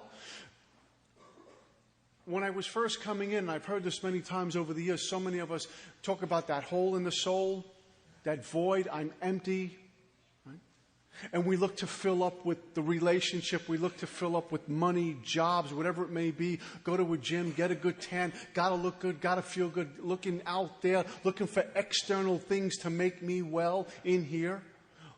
Thinking external conditions are the remedy. And it works for a little while, and we bottom out, and we go again, and we go again, and we go again. And what needs to be done in order for us to be filled up, we have to be emptied out. In order for us to experience God, it's about removal or subtraction, about self. When we get the relationship, when we get the money, when we get the little thing that we want, the new toy to make us feel good, we kind of feel secure. We feel okayness within, right? For a little while. Oh, this is good. I got this new job. I feel great right now. Got this new relationship. She's the greatest woman in the world. And then you have your first fight. Why'd I ever meet her for? I hate her, She's making me drink. She's a drink trigger for me,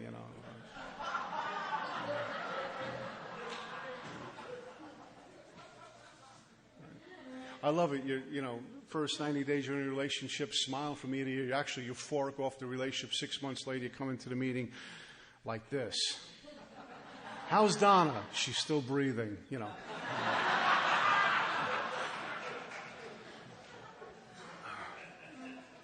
Any Donnas in here? Not you. I'm just making up a name. But there's a difference that happens when we experience God. There's a big difference.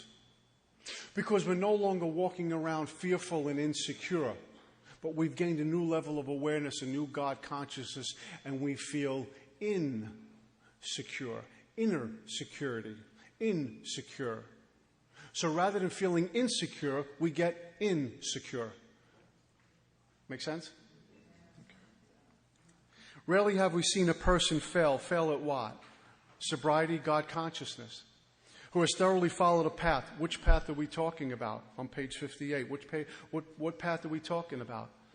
The path of decision in 3 and 4 through 9. It's a path. It's a direction. Very simple, easy instructions. Those who do not recover are people who cannot, will not completely give themselves to a simple program, usually men and women who are constitutionally incapable of being honest with themselves. It says there are such unfortunates, not a fault, that seem to have been born that way. They are naturally incapable of grasping and developing a manner of living which demands rigorous honesty. A manner of living, in step 10 talks about way of living. It demands rigorous honesty. It insists on rigorous honesty. Right? This way of living. Not when AAs are around, I'm going to show how honest I am. And when AAs aren't around, I'm a liar, a cheater, and a thief because they won't know. See, whether I'm working or whether I'm playing, it all looks the same. Whether I'm in an AA meeting or I'm out on the job or I'm going to work or whatever I'm doing, playing with the children, it all looks the same because there is no duality with spirit.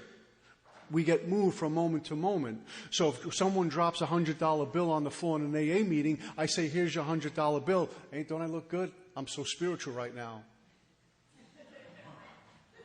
But when I'm walking through the streets at 11 o'clock at night and someone drops a $100 bill, I go, yes. And I pick it up and put it in my pocket. No one's going to know. Rigorous honesty in all my affairs. Spirit demands that. Right? Honesty about my condition, first and foremost, alcoholic or not. What's my condition?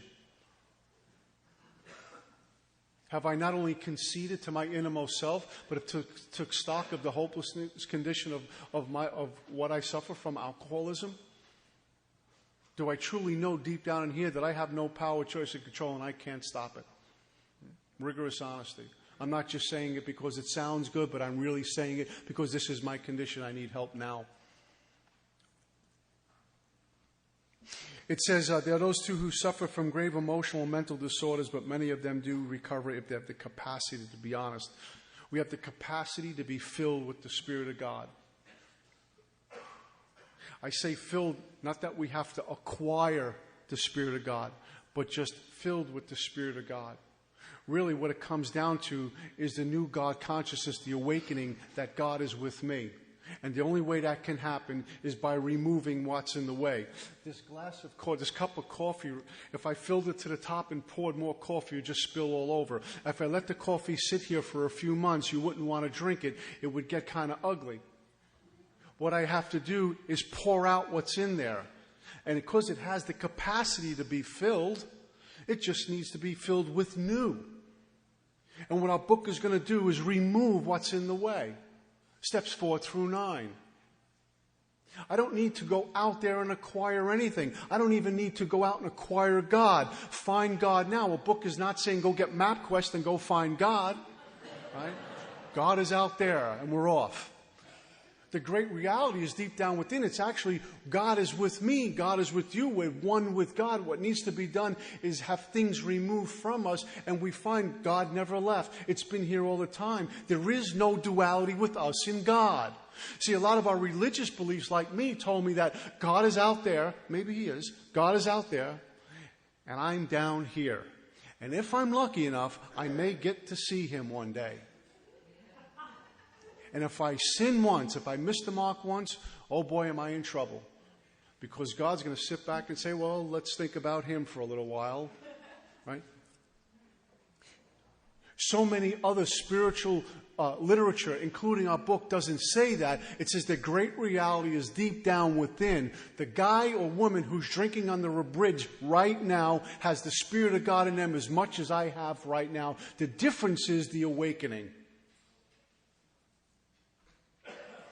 So the drunk walking in the door at your next AA meeting who doesn't look too good, doesn't smell too good, could be sponsoring you in a few months. No duality, oneness with God. That's that's the path our book's going to take us to. And our book, we talk about it, and our book says, spiritual experience, spiritual awakening, sometimes quickly, sometimes slowly. When we wake up to that oneness with God, it's profound. Slowly or quickly, it's profound and life transforming, and you know it. When God shows up, and you know it. Whether it happens to you in step 9, it happens to you after the third step decision, it happens to you after your fifth step, happens to you in 10, 11, and 12. You know it. You've been made new, and everyone else around can experience that. Okay. Our stories disclose in a general way what we used to be like, what happened, and what we are like now. What we used to be like, living life on self-will, what happened to the spiritual experience, and what we are like now, living in the sunlight of the Spirit. Are you willing to go to any length to get that? One of the questions I asked the man I sponsor. Are you willing to go to any length? Even though you don't know what any length looks like. Right? Well, I'll go to any length if it looks this way. None of your business. Are you willing to go? Are you willing to get made new? You wind up wherever you wind up. Are you willing to do that?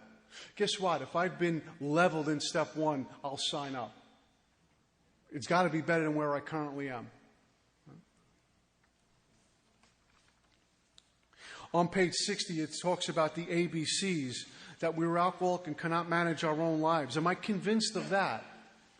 That probably no human power relieved of our alcoholism. Am I convinced of that? That no human power is going to relieve me of my alcoholism?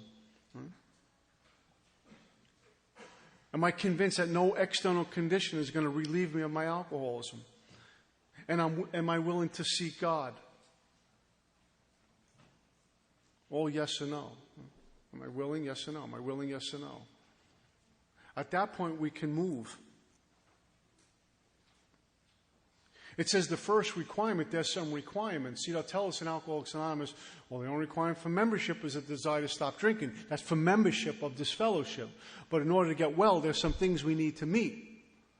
One of the requirements is right here. Am I convinced that my life run on self-will can hardly be a success? Answer that question experientially. Based on what got me here, how did I do? Next question. All right? Okay.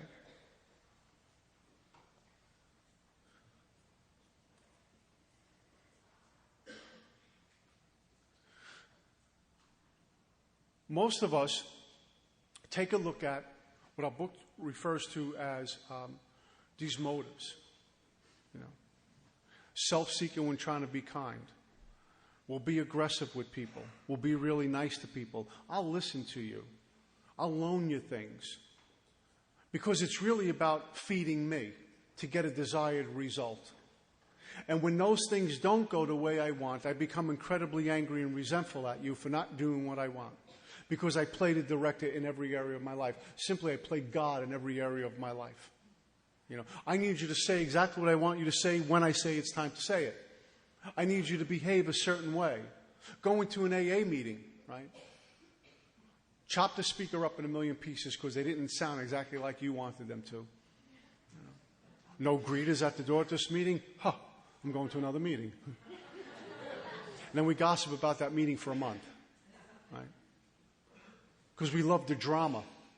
We've got to play God in every area of our life. Every area, right? I'm being nice to you because I want a result. I want you to do something I want. I'm being angry at you because I want a result. Couples are great at this. I'm in a relationship and I love it. You know this one? Honey, what's wrong? Nothing. Nothing's wrong. You're in a lot of trouble when a woman tells you nothing's wrong, right? Nothing, honey.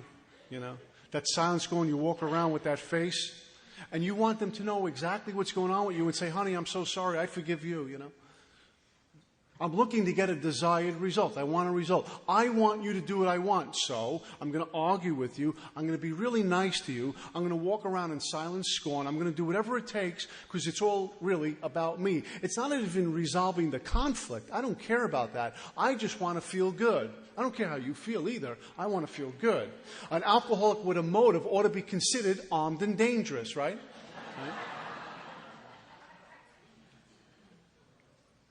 This is how we go through life and wondering why I'm having so many problems in personal relationships. Well, a book is about to stop all of that. And most of us balk that we can find an easier, softer way than what book's offering. I'm just going to try to do 90 and 90 again. And I'm going to get on a soapbox for a minute about 90 and 90.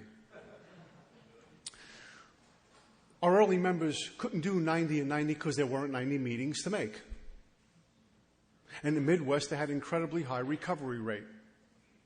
Because Chris said it beautifully this morning, it was about getting well in a program. Not making meetings and maybe there's a program. Or when I'm well, I'll get to the program. Our big book says we had to quit playing God. It didn't work. And we play God every time we tell a newcomer, make 90 meetings in 90 days. You know why? Because somehow we think we know they're going to make 90 days consecutively sober in Alcoholics Anonymous, make a meeting each day, stay sober without any kind of God experience. You see the arrogance in that statement? Make 90 and 90, kid. The guy can't even make it to midnight. She can't even hold on another day, and some genius is saying, make 90 meetings in 90 days. Let's get them through the day. How about offering them a big book and a solution? Say, if you want, you give me spiritual consent, we'll start right now. And today will be the last day you'll ever drink for the rest of your life. 90 meetings in 90 days. It's arrogant, it's pompous, it's bad information, it's narrow-minded, and it doesn't serve this book well. Guess what? If I have a spiritual experience, I'm not even worried about 90 meetings in 90 days. I'm out on the firing line. I'm living life to the fullest as God wants me. 90 meetings in 90 days doesn't even concern me anymore because I'm free of drinking. I'm free of the thought of drinking. And my interest is more in what I can do for you. Not I'm working on my 90 and holding on to this weight. I see it. I got 88 days, which is wonderful. It's precious. It's sacred days. But some of the newcomers are walking around, one more day is 90. That's not freedom. And that's what we're telling newcomers. We're playing God with that.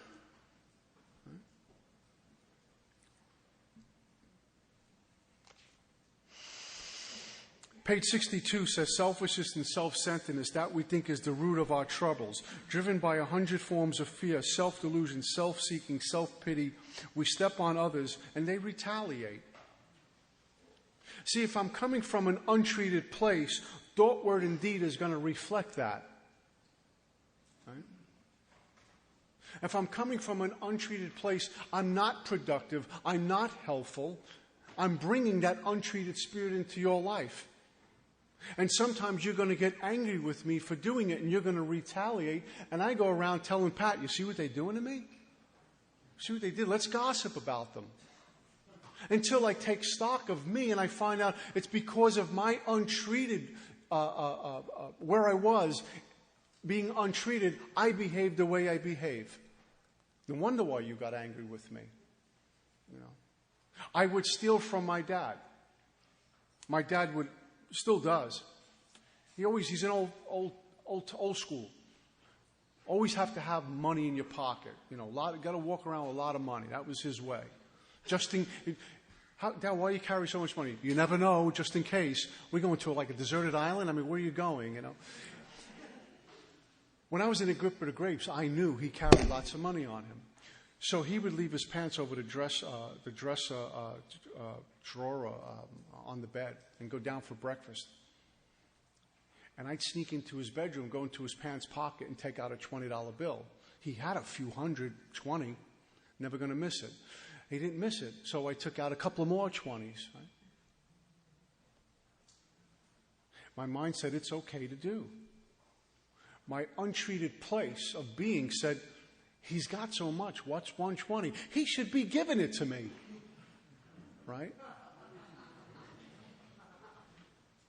And I would take some money and off I go. And you know what my dad would do? Come down for breakfast and ask me what I was doing for the day. I'd lie. Is you need any money? You short on money? You need a couple of bucks for the day? I said, yeah, I'm a little short. I just robbed him. And he'd give me like, $40, $20, 100, whatever it was for the day. Or sometimes he'd be in a generous mood. Here, hold on to this for the week, I just stole from him. But why would my condition allow me to see truth? It wouldn't. That's how we affect other people. Right? In an awakened place, I can never do that. Can't steal. Okay. So they retaliate. So when they find out we're stealing from them, they retaliate. And then we say to ourselves, how can they be mad at me? They have so much anyway. This is how we live our life. Book stops that. Stops it. Don't work anymore. We're going to take stock of us. Right? The unmanageability that we're experiencing is always an internal condition, never an external condition. You hear what I just said? Unmanageability is an internal condition, not an external one. And I need to remedy what's going on in here, and I will trust you. Having an experience in step 1 and going through pages 23 to 43, you will become a seeker of God. Because it's find God or else, and we know what the or else looks like. A book says, so our troubles we think of are our own making. We skip down at the bottom of page 62, and this is something I work with. I would read this and take it into meditation, and it really is what the third step's about. It says, this is the how and why of it. I had to quit playing God. Why do I have to quit playing God? It didn't work. Next, which means right now, I decide that hereafter in this drama of life, God's going to be my director. What does a director do on a movie set? He tells everyone what to do. He's the boss. God is the principal, we're his agents. Tiger Woods, Michael Jordan are the principals. They hire agents to go out and represent them. Right? They all have these agents. They represent these athletes. And when you're talking to this athlete's agent, you're like talking to the agent. And the agent represents the principal. Michael Jordan has an agent. He goes out and represents Michael Jordan. We are agents for God. We get to go out and represent God. We work for God. How's that looking? Right? He's the Father, we're his children. Love unconditional. Most good ideas are simple, and this concept eventually become realized, was the keystone, the new and triumphant arch to which we passed to freedom. When we took this position, my book says, less and less I became interested in me, and more about what I can do for you, contribute to life. Less and less, more and more. Less and less about me, more and more about you. There's a shift that's happening. Am I willing to live along these lines? Yes, third step prayer. I'm convinced of what the conditions are in step 1, the considerations are in step 1. I'm willing to look to this God who's going to restore me to sanity in 2, and I'm willing to follow through with that with a decision in 3 and live along these spiritual lines. Off and running, let's go. 3rd step prayer. We do the 3rd step prayer. Great assignment for step 3, by the way, is look at the 3rd step prayer, write it out word for word. And then write out your interpretation of the 3rd step prayer, what the prayer means to you, so it becomes your prayer. And what I did was I kneeled down with my sponsor, held hands, and we did the 3rd step prayer together and launched immediately into a course of vigorous action. Vigorous action. Vigorous. Go to a gym. I work out. Right? Go for a jog. I go jog. I don't go to the gym, sit on the bench and have a cigar and expect to look good. Right? I don't go down to the track and take the sun. Right? We work at it. Vigorously commence this way of living. On page 64 it says, our decision was a vital, life-giving when I do and life-threatening when I don't. And crucial step, but it could have little permanent effect unless once followed by a strenuous effort to face and be rid of the things in me which are blocking me from God. Am I clear that this is spiritual life or spiritual death? Am I clear that this message is going to be aimed at spirit and not at the thinking mind? Because if I'm not, maybe I need to revisit and touch step 1 again. Am I clear the conditions in which I was living in the hopeless condition of my alcoholism?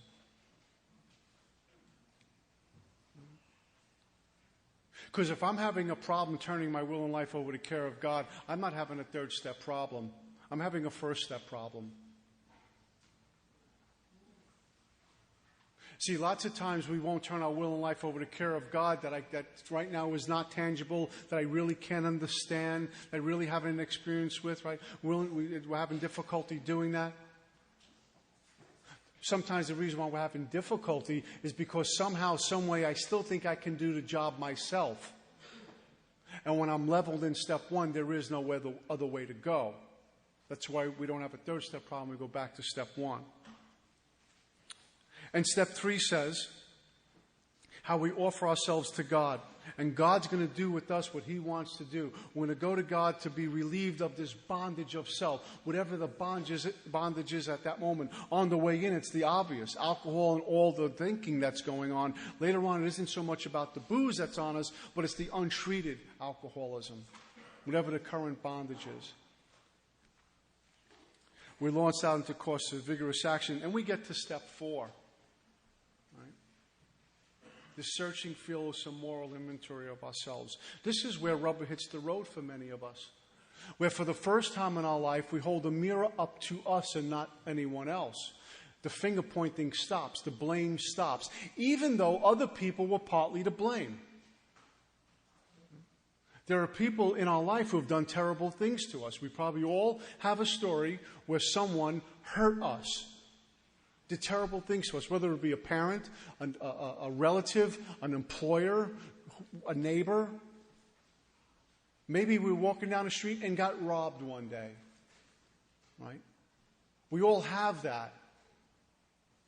Our book knows that. God knows that.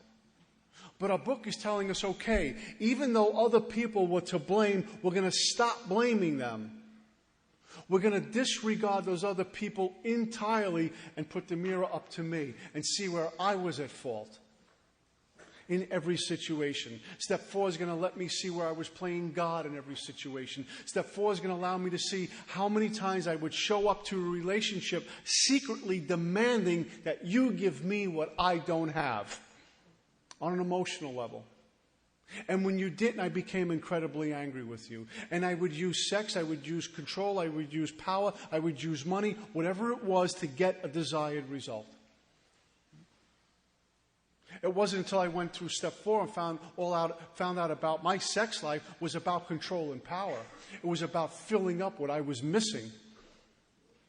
It wasn't about the relationship. It wasn't about being with someone I love and sharing that physical intimacy. It was about control and power, and I feel so awful about me, I need someone else to give me some sort of affirmation. It was control and power. Big difference between that and having an emotional relationship, love with somebody, and then expressing that in a physical relationship. It's a big difference. My inventory allowed me to see that. Because I was holding up the mirror to me for the first time. And as I start to experience this, I became incredibly disturbed by all of it. And at the same time, in that wreckage, I start to experience some freedom, and the spiritual rings were starting to move. And then I would go to my contemporary AA meetings and hear some of the nonsense going on in our sacred rooms of Alcoholics Anonymous about you're not ready for the fourth step, it's going to get you loaded, don't go near it. And now I would bristle antagonism over that. Right? Just want to talk a few minutes on some mechanics with step 4, and I think 2 we finish. Is that the deal? At 2 o'clock we finish this one? Yes? Okay. 4-column inventory for step 4. 4-column inventory. In the first column goes resentments, the person's name. Right? And what we do is this. We pray. What I was asked to do was write a prayer across the top of the page. And the prayer went something like this. Thank you, God, for allowing me to be searching, fearless, and moral. I didn't have to acquire being searching, fearless, and moral because God gave me that at birth. All those attributes are given to us. I have to go find it out there. So I thank God for what already is there. Thank you, God, for allowing me to be searching, fearless, and moral. After that prayer, I would go silent.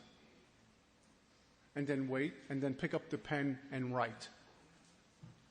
And I would begin this 4-column inventory. Now, when we write inventory, a lot of things are going to come to us. A lot of things that are going to come to us aren't so pleasant. We're going to be walking down perhaps some dark alleys and bringing up things we'd rather forget. What we need to remember, the one who's walking us down the sordid path, the one who's bringing up things we'd rather forget is God. Therefore, it's good. We went to God and say, Father, I want to get free. And God says, okay, we're going to uncover, discover, and discard the obstacles in your path. I'm going to show you what's in the room. That you keep bumping into the same furniture. I'm going to turn on a light and say, well, this has to go, and that has to go, and this has to go. Whatever shows up on step 4 when I'm following directions is God-inspired, and the pen becomes a spiritual translator. It's good. No judgments to what shows up, just write. The sponsor will listen to all of it in step 5 and move you through that. Just write. Don't play God in writing. Right? And that's what I would do. And the first column is about the people I'm angry with. It says, we went back through our lives on page 65. Nothing counted but thoroughness and honesty. They say there's no such thing as a perfect fourth step. Well, if I'm going to God and I'm following directions from a God-inspired book, then my fourth step is in spirit perfect. Because if it's not, then go argue with God. See, I had a tremendous experience one time. I'm sitting with my sponsor in a friend's house in Staten Island, and there was about, 7 or 8 of us there. And this guy who had a forever track record was in serious trouble. And he showed up to the house. We were all hanging out. My sponsor was in town, and we were just reading a book and talking to each other. And he showed up. My sponsor starts moving him through the work. Right there that night. And in a couple of hours, this guy got to, we all held hands, a bunch of us in the third step prayer, and sat down. In a couple of hours, the guy was writing inventory. And he wrote 7 names in his resentment list. And I said, oh, man, that's not good. Only 7 names. Lord have mercy. This is not good. I'm so worried about him. And my sponsor says, great, let's go with that. Lack of power was his dilemma. He needed power. God gave him only 7 names to start with. Okay, that's good. Let's get rid of those 7 resentments. We could always revisit the fourth step. We could always go back. More will be revealed. And the guy walked through 4-column inventory with 7 names. 5, 6, and 7 create step list. He was out making an amends the next day. So we don't look to quantity doesn't mean it's good. I was, I think it was in Maine doing one of these deals, and a guy said to me, I'm working on my fourth step for 11 months now. I got 1,500 names. Well, I swear to you. Now, This poor guy, he looked like he was in the trenches and he was just beaten up. My sponsor said, keep writing. And I wanted to have a talk with the guy's sponsor. See, I filled out 5 spiral notebooks my first time writing, but I was writing. And then my sponsor said, enough. We need to sit now. So we could, we think sometimes, I got 2,000 names, I must be really spiritual. No, ego's all over this. Right? How many of that stuff is just redundant and over and over and over again? So as a sponsor, I watch. Are you writing? Good. Okay, keep writing. And then there's a time where, okay, I think we've written enough. Let's hear some of this stuff. The same way where my sponsor heard 7 names, so that's good. Let's go. So in the first column, we have resentments. It says we went back through our lives. Mom, dad, brothers, sisters, whatever it may be. When I revisit the work over and over again, it's my current inventory. What's disturbing me right now? What comes to surface? And sometimes old things show up. First time going through, mom. Resentment, mom. Cause, alcoholic. She was alcoholic. Resentment, mom. Cause, she took her life. Resentment, dad didn't save her. Right? Little things that were going on. Resentment, last 2 names I put on the list every time is self and God. Resentment, God didn't save mom. Chris and I were talking about this yesterday. We both had a same teacher, and he showed us how rewriting, going through inventory, at the end of the day, we find out that the first 3 columns, although necessary, are nothing but a lie, because it really, who I'm angry with, is me and God. Because the names in the first column are going to change. Today it's Joe, tomorrow it's Frank. It's because of me being untreated that I'm angry with you in the first place. Me having expectations you're going to do something, I'm angry in the first place. In the second column, I simply put down why I'm angry with Joe in the first column. Resentment, Joe, cause, did this. Resentment, mom, cause, she was alcoholic. I don't have to write, well, I grew up in Brooklyn, mom was a nice woman, and she, this autobiography stuff, dump it. That's not a 4th step. It's a manifestation of ego. Let me tell you how great I was and how tough it was for me. If you were me, you drink too. Right? Inventory column doesn't allow me to do that. Resentment, the person's name, why am I angry? Period, end of story. Specific. Resentment, boss, cause, he fired me. I've been there for 20 years. I've been a really good worker. I've gotten there early, stayed late. I even gave back sometimes. Well, I don't care about that. Why are you angry with your boss? He fired me. Done. 3rd column. 7 areas of self. Pride, person, relationship, self-esteem, security, ambition, pocketbook, sex relations. Right? 4th column. Where was I at fault? Where was I selfish? Where was I dishonest? Where was I self-seeking? Where was I frightened? It takes 1 sentence to write that out. This is where we really need God, because ego is screaming. Let's justify the resentment. Let's find out where they were at fault. And right before we go to break, I'll just share this with you. When we write out inventory and we're writing out names and we get to the 4th column, there's going to be times where we simply find out where we were at fault was that we've been hating the person forever. Maybe I didn't do anything really bad to them. Maybe they harmed me.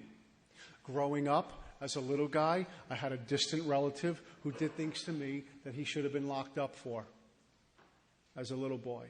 I'm writing inventory. My book says, where was I at fault? I called up my sponsor. I says, are they kidding me? I was 8. My sponsor says, how long have you been hating this man? I says, forever. And now that I'm bigger and a lot stronger, I like to get my hands around his throat. That's where you're at fault. This is one of your any lens. No one's asking you to love. No one's asking you to have a relationship. But you need to get rid of the hate. That's what's killing you. That was one of my any lens. What an order, I can't go through with it. All things are possible with God. And somehow, some way, I was able to put that on paper. In step 5, share it with my sponsor, and my sponsor related the same exact events that happened to him. Suddenly, I wasn't unique, but I was one with another person.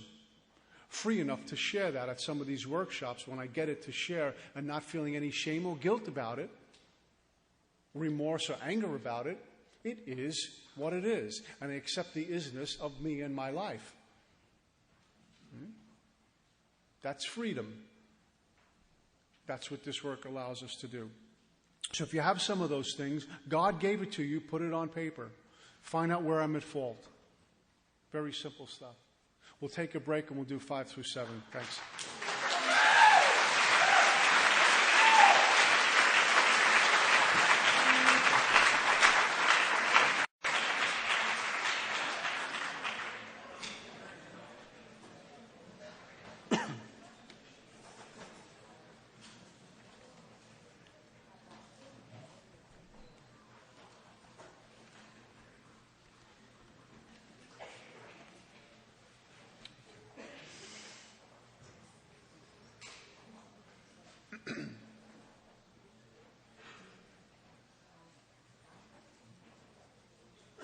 I'm Peter, a recovered alcoholic.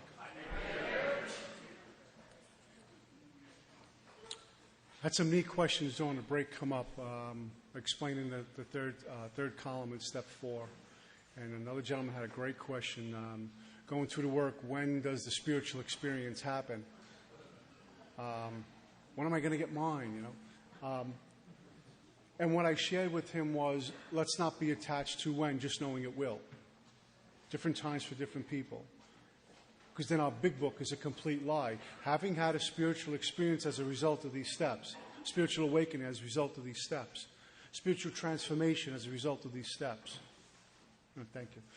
It's a promise. So it'll happen different times for different people. Sometimes quickly, sometimes slowly. When God shows up, God shows up.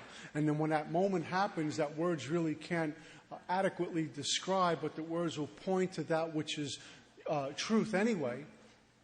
You'll look back and say, in reflection, say, my God, that's been happening to me for a while. My whole life is different. I'm not even thinking about drinking. My personal relationships have improved. I haven't stolen money. I'm showing up to work on time. I'm tender towards the ones I love. I'm sponsoring people. I'm experiencing this abundance of God in gratitude and perhaps even weeping right now, and there are tears of joy. But I look back, and the last 3 months, 6 months, a year has been incredible, indescribably wonderful. So we'll get it.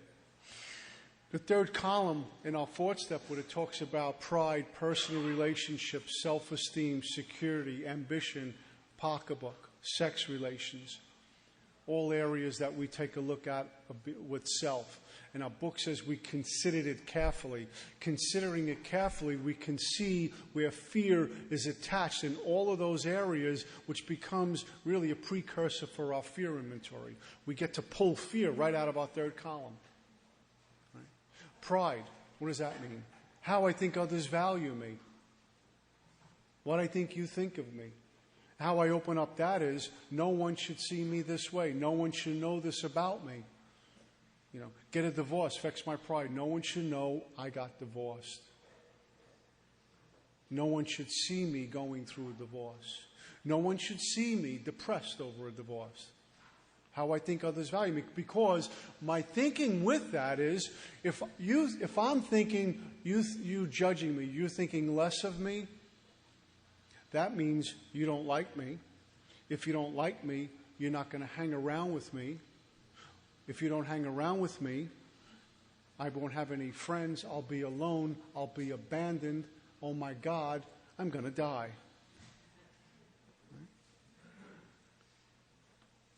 Personal relationships, how I think this relationship should look.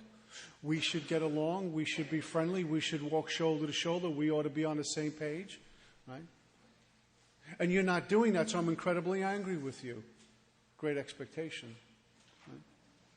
Treat people like God and God like people. Right? My self-esteem, how I value me, how I see or feel about myself. Now, my sponsor showed me this one. I would always write my self-esteem, I'm lower than a curb. I'm an awful person. I deserve all these bad things. He says, that's not why you're resentful. It's from this way over the top self-esteem. I'm a spiritual person. I'm a caring person. I'm a loving person. I'm tender with all who come into my life. If I'm that way, then how could you, damn it, treat me any less than that? Right? It's kind of another way of saying, don't you know who I am? I'm this great guy, and you offended me. How could you do that? It's really your fault, not mine. Right? We get to see that. My sex relations, not only sex, but my ideas about men and women, the roles we play. Real men do this. Women do that.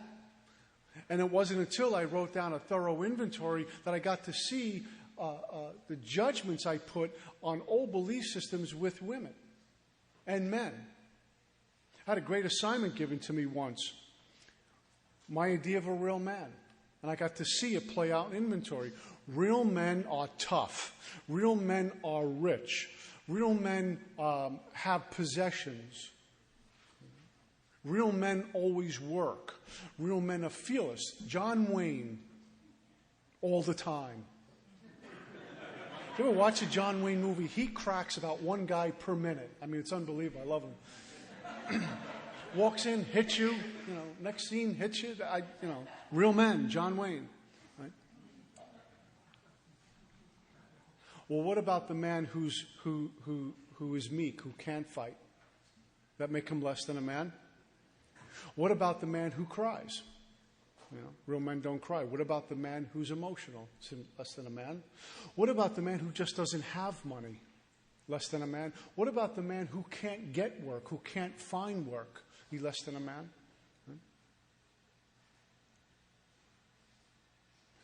Got to see these things in my third column. Real men do this. And I got to see my belief systems about women. Women do this. Women are supposed to do that. Women are supposed to behave that way. Women are supposed to do this. My Lord. Completely distorted. I got to see that. And the first time through inventory, I just got to take a look at my sexual behavior. When it was all really about me. Control and power. Security, my emotional security. What I need to be okay. I need this from you to be okay. I need that to be okay. I need her to say I love me all the time to be okay. I love watching some folks. The girlfriend tells him in one day 52 times, I love you more than anything in the world, right? That's on Monday. Tuesday comes into me, the relationship's over. It's over. What happened? She only told me I love you 12 times today, I need this from you to be okay. And we get to see how our sense of self is wrapped up in who I be, is wrapped up in what you think of me. That's bondage. If you don't like me, I'm ruined. There is no me. Great example they always heard about in Alcoholics Anonymous. You walk into a room, there's 10 people there. 9 say, hey, Pat, you look great. One guy says, hey, Pat, what happened? You don't look so good today. Guess who Pat's going home with? That one opinion, right? I'd walk into the room, they say, Pete, love that jacket. Looks really good on you. Love it. Where'd you buy it? I'm feeling really good. Joe comes over and says, jacket doesn't fit you. Guess who I'm going home with? I got to get a new jacket. Get rid of it. I listen to the one person because my dependence, my survival is on your opinion of me. In fact, I don't even need you to prove me. I need you to worship me. That's bondage. What I need to be okay. You'll see it in relationships all the time. All the time. Especially relationships that are untreated. Two untreated people. See it all the time. It's not love, it becomes obsessions. Trying to have a relationship. My ambition, what I want, my goal, what I want. How's that hurt, interfered, or threatened? If I have a fight with my boss, my job security is hurt, interfered, or threatened. My ambition to go to work, to have a career at this place, my ambition to have a relationship with this guy has been hurt, interfered, or threatened. In fact, I don't even want to go to work tomorrow. Who wants to work for him anyway? Then he gives you a promotion. I work for the greatest guy in the world, you know. It's all about perceptions. You ever do this? You go to a meeting and you sit down and they say, tonight's speaker is Pete. And you go, oh, no, not Pete. God, I can't stand this guy. He's going to talk about the big book. Hey, Joe, is there another meeting we can go to? I hate this guy, right? And about 2 minutes into the talk, I say, you know, I want to thank Joe so much for helping my recovery. Suddenly Joe goes, hey, this is a great meeting, and I love Pete. I'm glad we came tonight, right? Perceptions, right? Pocketbook is money. Money. How's that hurt, interfered, or threatened? You know, if I'm writing about my boss, my money's threatened. You know, look back over my life. How was my pocketbook affected? And I write that out. You know, very simple stuff. I get to see how I'm playing God in column 3. In every area of my life, I demand, need, want, gotta have, so I feel okay. And my dependence is really, truly upon external conditions and people. Now, back in how it works, it said no human power can relieve me of my alcoholism. And I'm looking at my 3rd column, and it's about human power and things to relieve me of my condition, to make me feel good. Remember I said about going out there to fill that hole in the soul, to fill that void? Well, here it is. I need all this from out there to feel good. And I get to see how it's never going to happen because of my distorted perceptions of everything about life. Then I go over to the 4th column. Where was I selfish, dishonest, self-seeking, and frightened? We do a fear inventory. List the fear. Why do I have the fear? Fear of dying. Why do I have this fear? One of my teachers had me write out all my fears. Fear of dying, fear of no money, fear of health, fear of heights. You know, had all these fears. You know, silly fears, obvious fears, right? Fear of being alone, fear of not being in a relationship. Right? He says now write the opposite of every fear. Fear of no money, fear of having money. Let me think, well, yeah, that means everyone's going to want it. Comes responsibility. You know. Fear of no relationship, fear of being in a relationship. That means I have a commitment to someone. I'm responsible and accountable to someone. I don't want that either.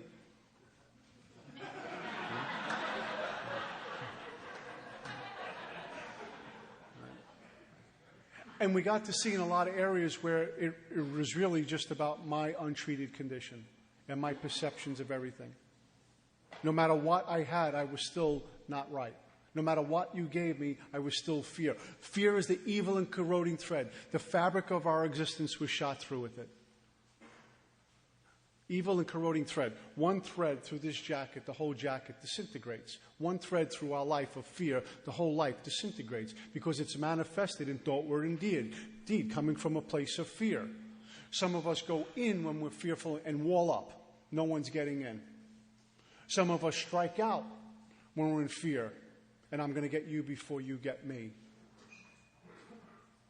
Thought, word, and deed. Fear, the evil and corroding thread. We'll see every area of our life is affected by fear. Fear has free room and board in this wonderful thing called the thinking mind that we actually worship from time to time. My mind said it must be true. Let's go. My mind said, I'm in fear right now, so I guess I'm in fear. My mind said, let's pick up a double jack. Okay, great. Let's get drunk. It's good thinking. You know? We become worshipers of our mind. This great problem-making machine where fear has free room and board. It sits right next to the ego. You know.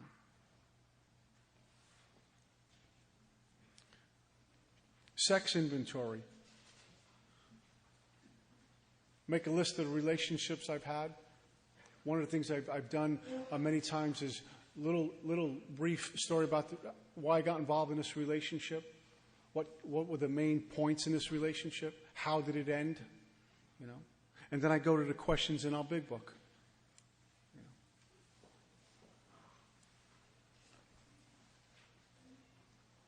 Where was I selfish, dishonest, inconsiderate? Who did I hurt? See, very often I would write down in the sex inventory, who did I hurt? Her. Well, that's obvious. And then I got to see, well, I didn't only hurt her. I hurt maybe her parents, maybe some of her friends. If she had children, perhaps her children. Maybe my parents, maybe my family over this one relationship because of my selfish and inconsiderate habits. Look outside the relationship and we see how one untreated person affects many. Right?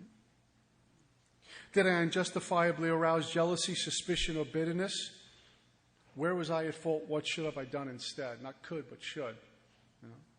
We list all these things. One sentence it takes to do this. We're not looking for some long story. I'm really taking my inventory. No matter what she did, no matter what she said, no matter what they did, no matter what they said, it's my inventory. It's the only way we're going to get free. Rubber hits the road. Uncover, discover, and discard. And truly, if I've had a real experience with step one, this is a cakewalk. No matter how much I'm getting disturbed, it beats drinking. It beats being in the throes of addiction. We list some principles and off we go. One of the things in sex inventory, we create this prayer, the sex goal and ideal. It usually looks like the opposite of where I harmed others. You know, how I would like to see my future sex life, a sane and sound ideal. Pretty much, in a nutshell, carrying a vision of God's will into that activity too. We go sit with someone in step 5 and pass this on. One of the biggest warnings in the big book come on page 72 where it says if we skip this vital step, step 5, we may not overcome drinking. My book just warned me, don't do step 5. There's a good possibility we're getting drunk again. See, we can do a searching, fearless, and moral inventory and then tuck it away in a drawer and never discuss it with anyone. But it's insufficient, incomplete. Part of the house cleaning process is step 5. And it's really step 5 is an extension of step 4. If inventory is done and tucked away and no step 5, the 4th step's incomplete. It becomes completed in sharing with another person who happens to be on this path, who's objectionable and understands what we're doing and why we have to do it. Make sense? On page 75, it says, when we decide who is to hear our story, we waste no time. We have a written inventory, step 4, and are prepared for a long talk. We explain to our partner what we're about to do and why they have to do it. The sponsors know. I read this to them. It says he or she should realize we're engaged upon a life and death errand. Most people approached in this way will be glad to help. They will be honored with our confidence. We pocket our pride and go to it, illuminating every twist of character, every dark cranny of the past. Draw a little line right there on your page. That's the first half of this story here in step 5. First half of the 5th step. Up until that point, it's about bringing us to go share.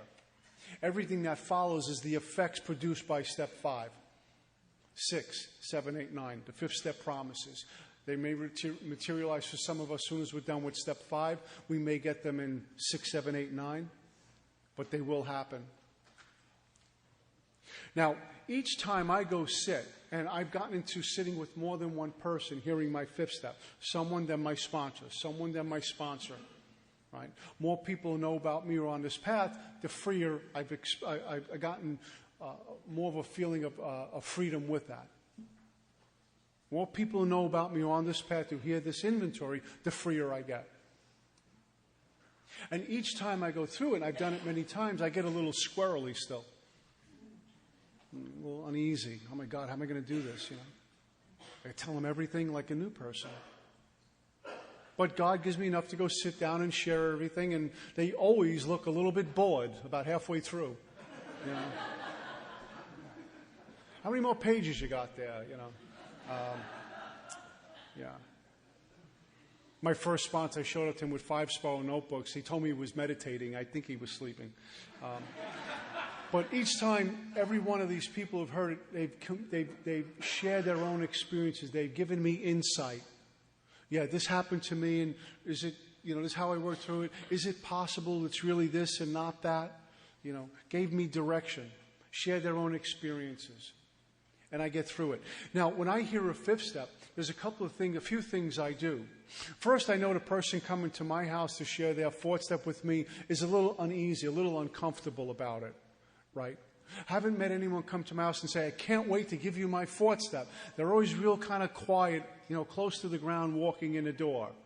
Right? I know that. And I greet them and give them the same love and compassion that was given to me each and every time I share with someone, with no judgments. And my preparation for that is I go into sacred silence and I ask God, make me an instrument. Allow me to carry the vision of your will into this activity right now. I know why this person is here. I know the importance of this. And they'll get to my house and we'll do some reading. We'll make prayer together. We'll get still. And then off we go. And they start reading to me. And what I do is I keep a notepad and a pen next to me. Because while they're reading to me, I'm going to listen to what they're saying. I'm going to listen to what they're not saying. I'm going to watch their body language, too, when they're talking. Usually when it gets down to sex inventory, people are giving you, sex inventory, I did this. They don't want to look at the page. They're all wrapped up in a ball. They're still full of shame, a lot of guilt. I can see that. I can see when they're talking about resentment with someone, how their body posture suddenly gets really aggressive.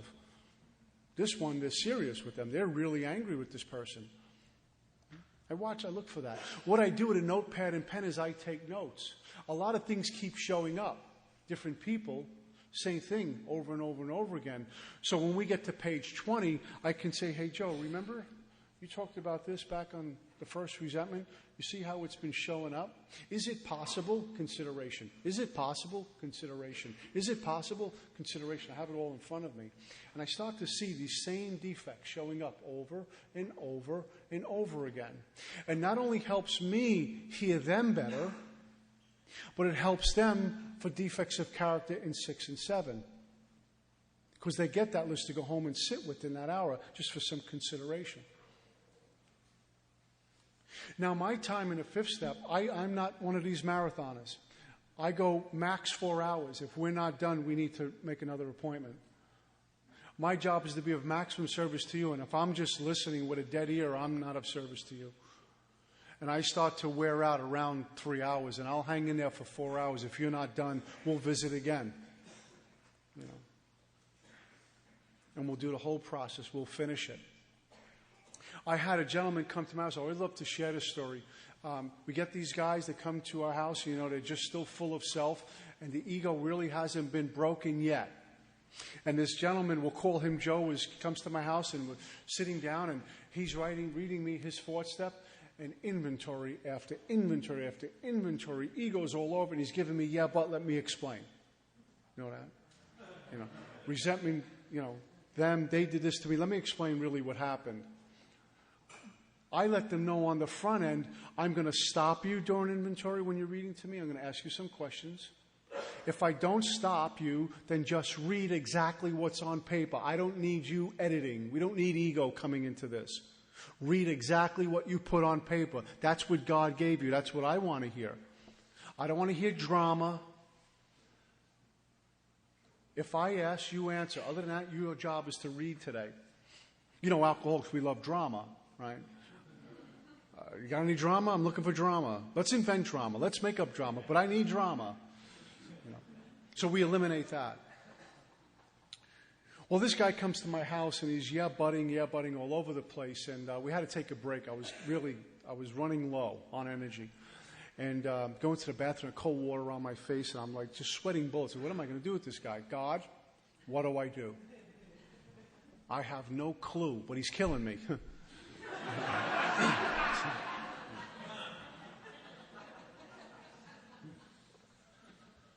I'm hearing a fifth step sponsor. I think I need a drink. So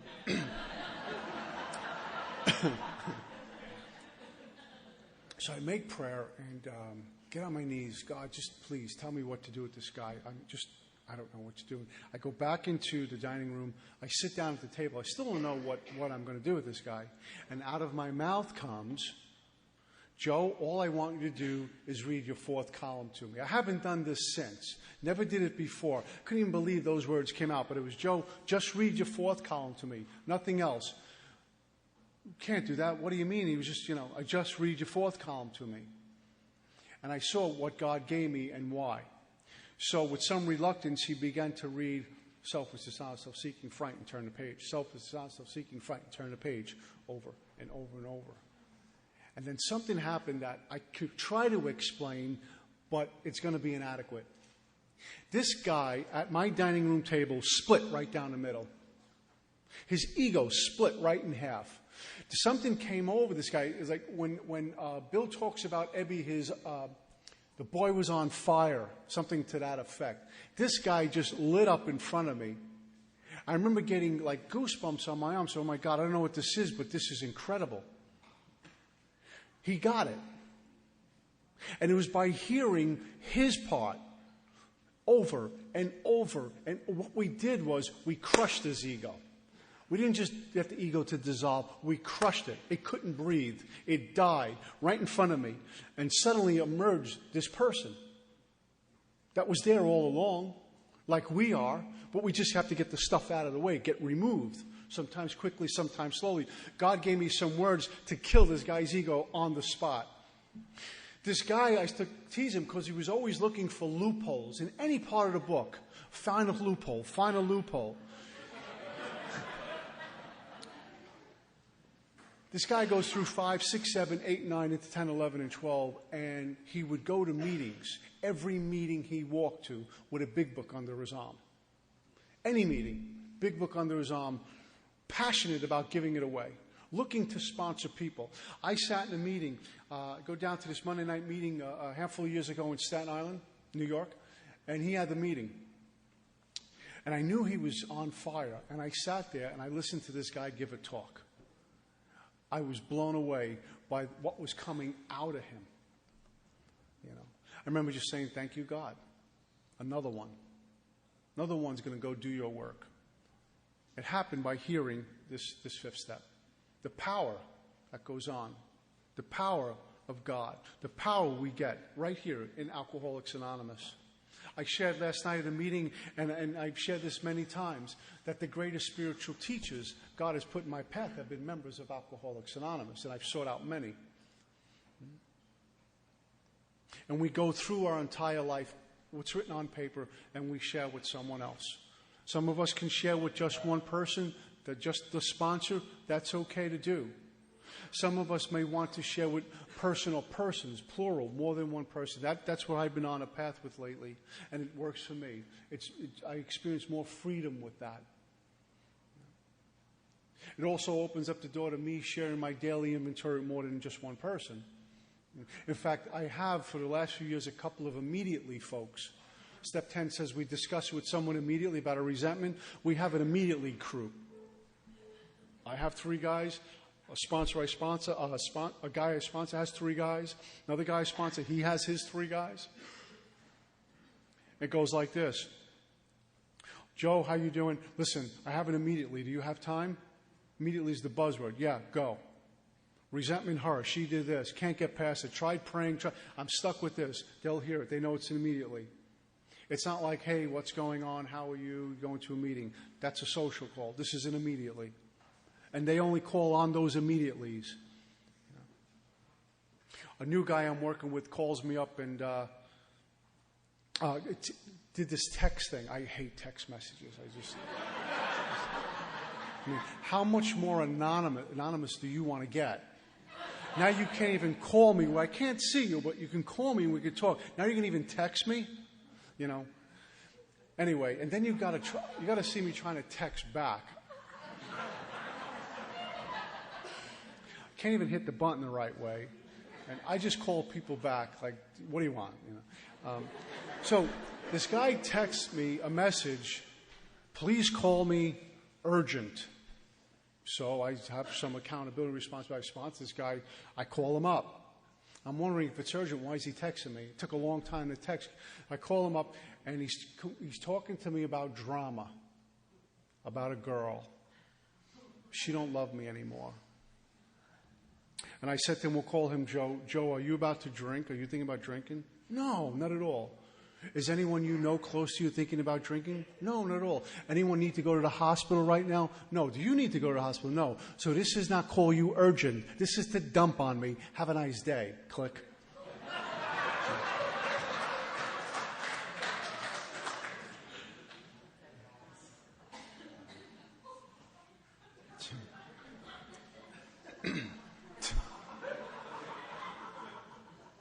He called me back. You know what he called me back with? I have some inventory to read to you. I said, now I'll listen. He was angry with this woman because she didn't want to be in this relationship with him, and he loaned her money and all this other jazz, and he was just upset about that. And bless him, he's a great guy too, super guy. But I'm not going to listen to drama. I'm not going to do it. You know why? I let your illness breathe, and it's not going to breathe in a phone call with me. I'm sorry. My sponsor used to give guys 2 minutes. You got 2 minutes, go. Okay. A few of you like me till just about now. I know that. Ask Chris. I'm very compassionate. I hope. I will not entertain drama. I won't do it. You know, we have a tendency to say, my sponsor brought this to my attention because I did it. Are you married? It's a yes or no answer. Are you married? Yes, I am. Are you married? No, right? Simple question requires a simple answer. But when I ask an alcoholic that, are you married? Well, let me...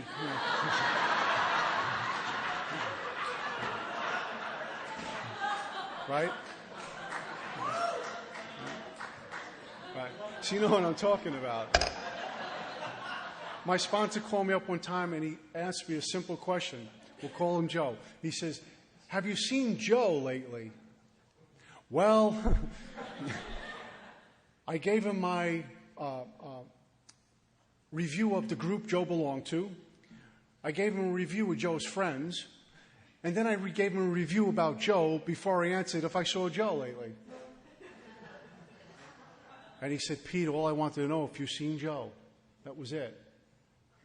Did you hear what you just did? And we're just great at that. That's why when someone calls me up, if it's a social call, that's different. Hey, you want to go to a ball game and, just want to see how you were doing. But if you're calling me up for drama and I sponsor you, you know better. I'm not going to endorse your illness. You know better when you signed up for me to sponsor you.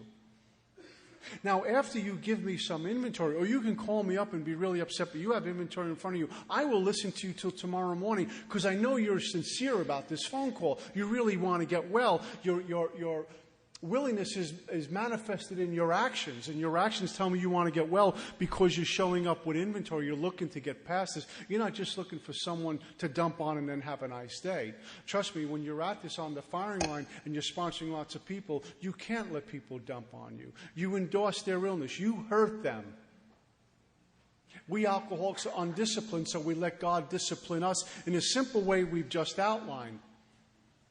As a sponsor, that's a huge responsibility. And I get to do that. I'm going to help you recover, and it's not going by entertaining your illness on this phone, or when we go for coffee, or when you come to my house for step work. Go talk to your therapist about that. And again, I will listen when it needs to be listened to. I had a gentleman show up to my house. Another example of this. I had this guy write out answer some first step considerations. I just write it out. Page or two, max. Comes to my house, has a briefcase. I was already concerned. Right? Got a new guy coming to my house with a briefcase, I'm concerned. Most guys come to my house who are new with the clothes on their back, right? Comes to my house with a briefcase, opens up this attaché case. Like, attaché case? What are you doing here? I mean, So he opens a book. God's my witness. 100 pages.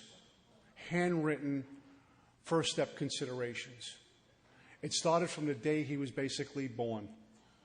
One of the questions were, just write out briefly your unmanageability and consequences of your drinking. That was one of the questions. He had about 30 pages just for that. I says, I'll call him Joe. I said, Joe, do me a favor. Go to the last page. Let me hear what's on the last page. In one paragraph, he had the whole assignment done. The rest, the other 99 and a half pages, was drama. What service am I giving him if I listened to 99 prior pages before I got to what I needed to help him with? Right? That guy hasn't called me since. Because I told him just that. That was the last I seen of him.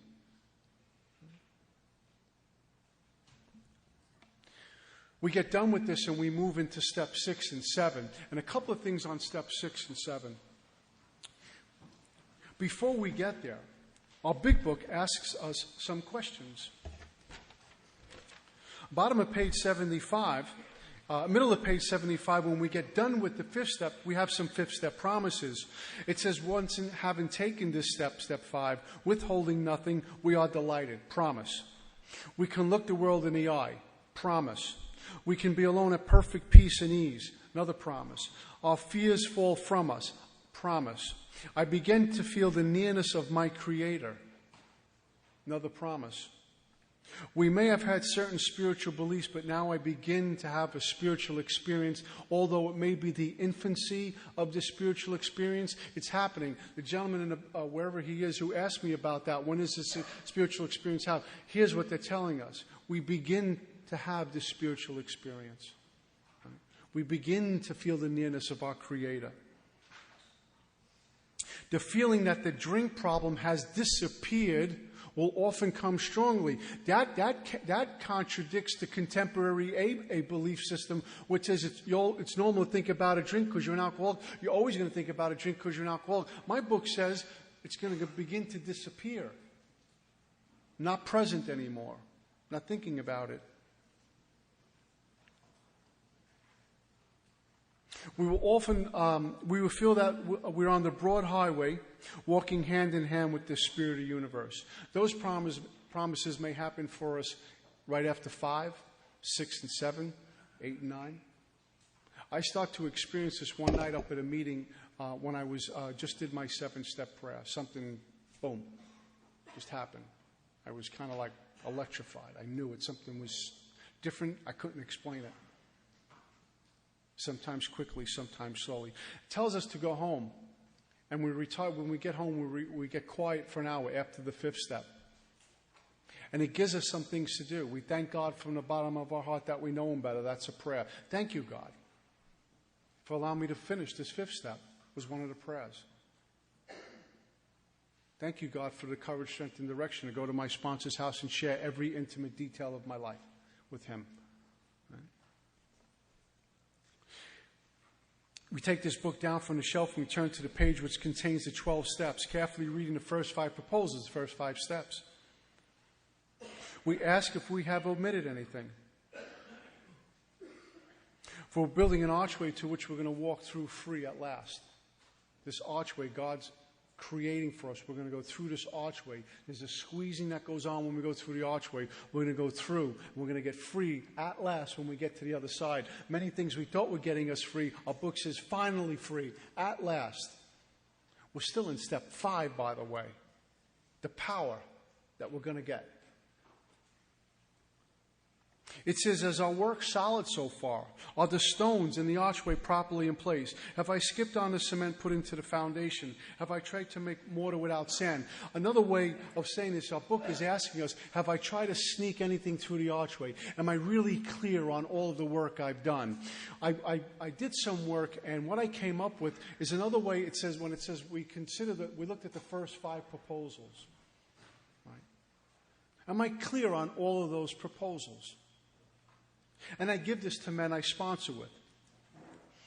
Step 1, do I believe I'm powerless over alcohol? My life's unmanageable. Do I believe I have no power, choice, or control before the first drink in my mind, in the body after I drink? Do I believe I cannot manage my own life? Do I believe my mind will take me back to a drink? Do I believe that my body is quite as abnormal as my mind, and my body will experience the phenomenon of craving if I pick up a drink? Just done my 5th step. Am I still convinced of this stuff? Do I believe I will experience a strange mental blank spot without a spiritual experience? Am I still clear on that? I look at step 2. Am I still willing to accept spiritual help? And if not, no, I will experience the bitter end. Am I still willing to have God restore me to sanity? Is everything going through God, or is it going through me? Am I turning my will and life over to care of me or God? Do I believe God can and will relieve in my alcoholism? Am I willing to believe in, or I do now still believe in a power greater than myself? The step 3 considerations. Am I still convinced that my life run on self-will can hardly be a success? Finish my 5th step. Am I still convinced of that? Am I willing to quit playing God in every area of my life? And am I clear in turning my will and life over to care of God as I currently understanding my life is no longer any of my business? Am I still clear with that in step 5? And lastly, in step 4, have I tried to sneak anything through the archway? Lied. God won't find out. I answer these questions. Page 76 says, answer these questions to my own satisfaction. Not the sponsors anymore. My book has given me a tip-off. I've had a shift in consciousness. I can answer these questions honestly. To my own satisfaction, have I been thorough?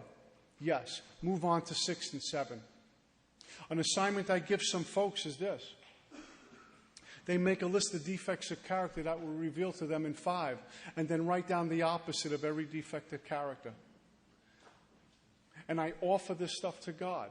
He's going to do what He wants anyway. Father, this is what revealed to me. I've been dishonest. Thank you for honesty. I've been hateful. Thank you for love. I've been intolerant. Thank you for tolerance. Get it? And then I'm going to affirm that willingness with the 7-step prayer. And then God's going to mold me the way He needs. I just show up to the altar as a humble student and offer this stuff to God. This is what was revealed to me.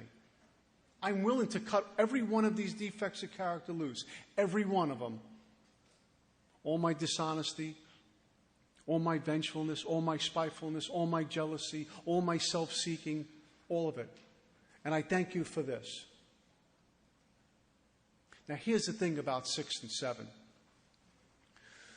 It becomes, as one of my teachers showed me, a first step for life. Because when all is said and done, we're left with these defects of character that are going to kill us. And if they don't go, we'll go back to a drink. We'll go back to an untreated life. We'll go back to a drink. 6 and 7 becomes a first step for life. It actually takes us back home to pure in spirit again. It takes us home, 6 and 7, to the way we were put here, free from defect. Many times in meetings, in step 6 and 7 meetings, you'll hear people say, well, I will never be perfect. I'm human. I'll always have defects of character. Perhaps. Sure, I'll go along with that. But to make a bold statement as, I will always be imperfect, we will always be imperfect, we will always have defects of character, that's narrow-minded when it comes to the power of God. Because here's the consideration.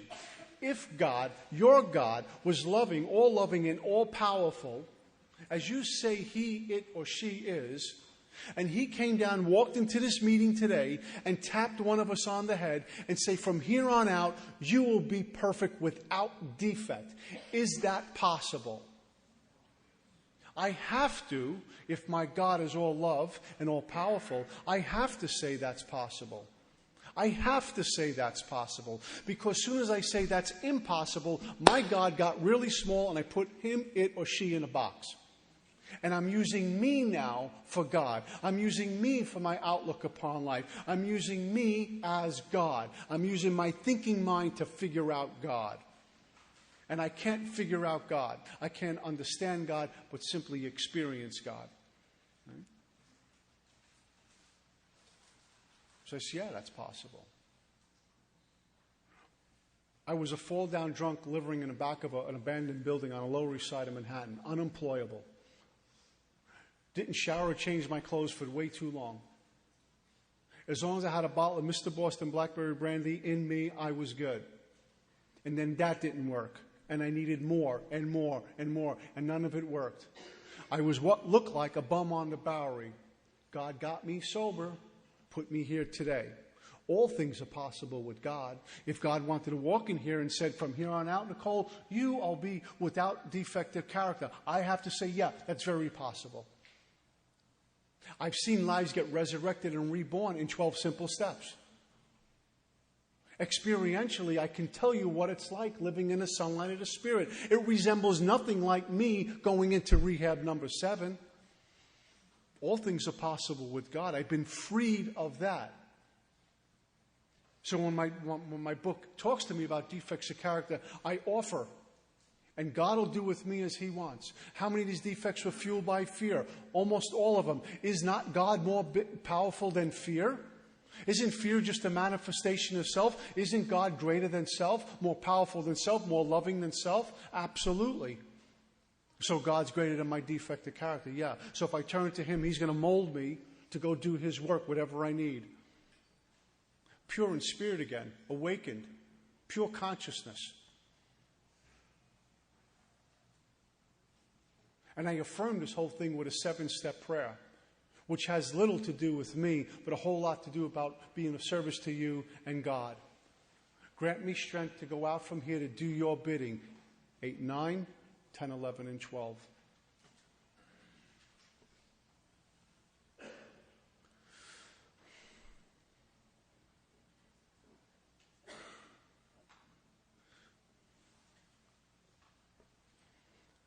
Do you see the injustice to this book and to God when you go to an AA meeting and they tell us, put the plug in the jug? What about all of this? Right? Listen, we take a poll of, I don't know how many people in this room, about 100 or so. We're being taped. There's about 2,000 people here today. Let's try.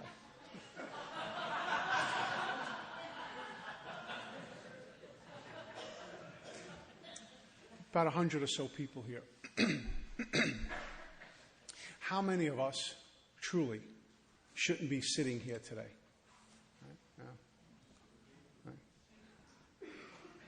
Whether in treatment or visiting, but we are. Based on our track record, we're supposed to probably be out on a drunk, a run, in prison, or dead. But we have about 100 or so of us here today. Alive, upright, sober, with hope. And not using hope as an attachment where when it gets that way, I'll be okay, but just the light at the end of the tunnel isn't a train anymore headed for me. Just something. You get attached to hope, and when it gets better, when it gets like that, I'll be okay. But with hope, the fire has been lit.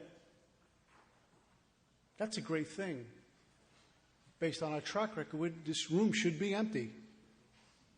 And that includes me in the picture. Great things happen with God. He can remove some defects of character. He can give me strength, courage, and the direction to go out and repair the wreckage of my past. He can push me through the archway. He can get me into 10 and 11. He can get me to go work with others and stand here as I am today with dignity, recovered from a seemingly hopeless state of mind and body, pep rally in Alcoholics Anonymous for God, and nothing less than that great fact. Let's get that real clear with every one of us. Let's go back to our home groups and shout from the rooftops about the power of God in Alcoholics Anonymous and our own experience with God. And who doesn't like it? Let's offer them friendship and fellowship. Let's not be warring theologians. Let's shout from the rooftops about the power of God in the sacred rooms called Alcoholics Anonymous.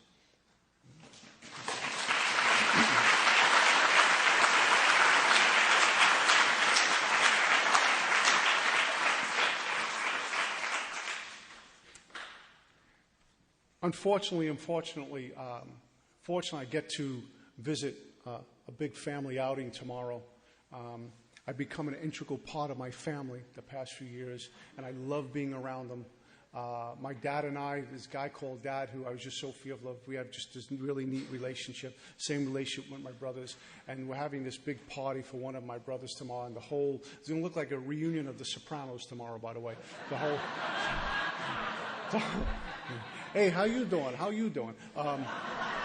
So we're all going to be together tomorrow, which means I have to leave early.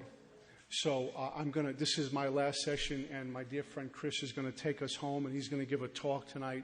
And really stick around and hear Chris tonight, because it's really a treat.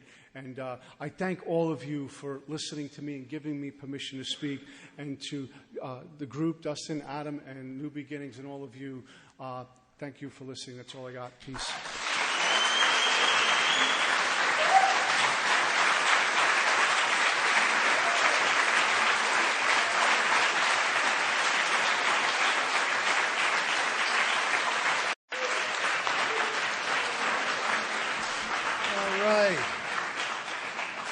I've had a really good time here this weekend meeting a lot of you. This is a great town. You're my kind of people, and I'm really happy to be here. Peter was sharing a little bit about the fourth and the fifth step, and that is so key, I believe, in being able to identify the causes and conditions of my failure at life. It just really is. I have one story I can tell you about a fifth step. There was a period of time where I was just doing way too much sponsoring, if you can do such a thing. I had like 50 guys I was working with, and they were all coming through the house. I mean, at once, and they were all coming through the house. And there was this one guy, I hadn't thought about him in a couple of weeks, and I thought, he owes me a fifth step. So I call him up, I say, get over to my house, bring your fifth step, we're doing it this Saturday. So he shows up at the house, he walks in, and we go upstairs, and he starts reading, and I start to get this feeling of deja vu, and I realize about 3 resentments in that he'd already done this fifth step with me. I'd completely forgot. And he's going on and on and on, and I'm thinking, oh my God. So this is a program that demands rigorous honesty. So I say to him, I go, with cases like yours, I like to do this twice, because I didn't want to look stupid, and that's not the bad part. He started doing that with all the guys he was working with, so this guy's doing double fifth steps to this day. Anyway, what can it hurt, I guess, right? But. Okay, I've recognized that I'm alcoholic, and I'm in a real lot of trouble. The whole quality of my life is in the toilet. I mean, I just can't be happy. I come to believe that there's a power greater than myself that can restore me to sanity. Not only provide the protection from the first drink, but to provide direction and care in my life, and the power that I need to be able to really live a really quality life and be able to do the things I want to do. I come to believe in that. After I've come to believe in that, I'm ready to make a decision to seek that. If I can seek that power, if I can enlist that power, if I can participate with that power, I can be safe and protected from the next drink or drug. I can recover from alcoholism, and the problems in my life can start to become solved. I can outgrow my fear. I can abandon my resentments. The guilt and remorse and the shame can disappear. Depression, anxiety, all that stuff can leave me if I make the decision to seek this power.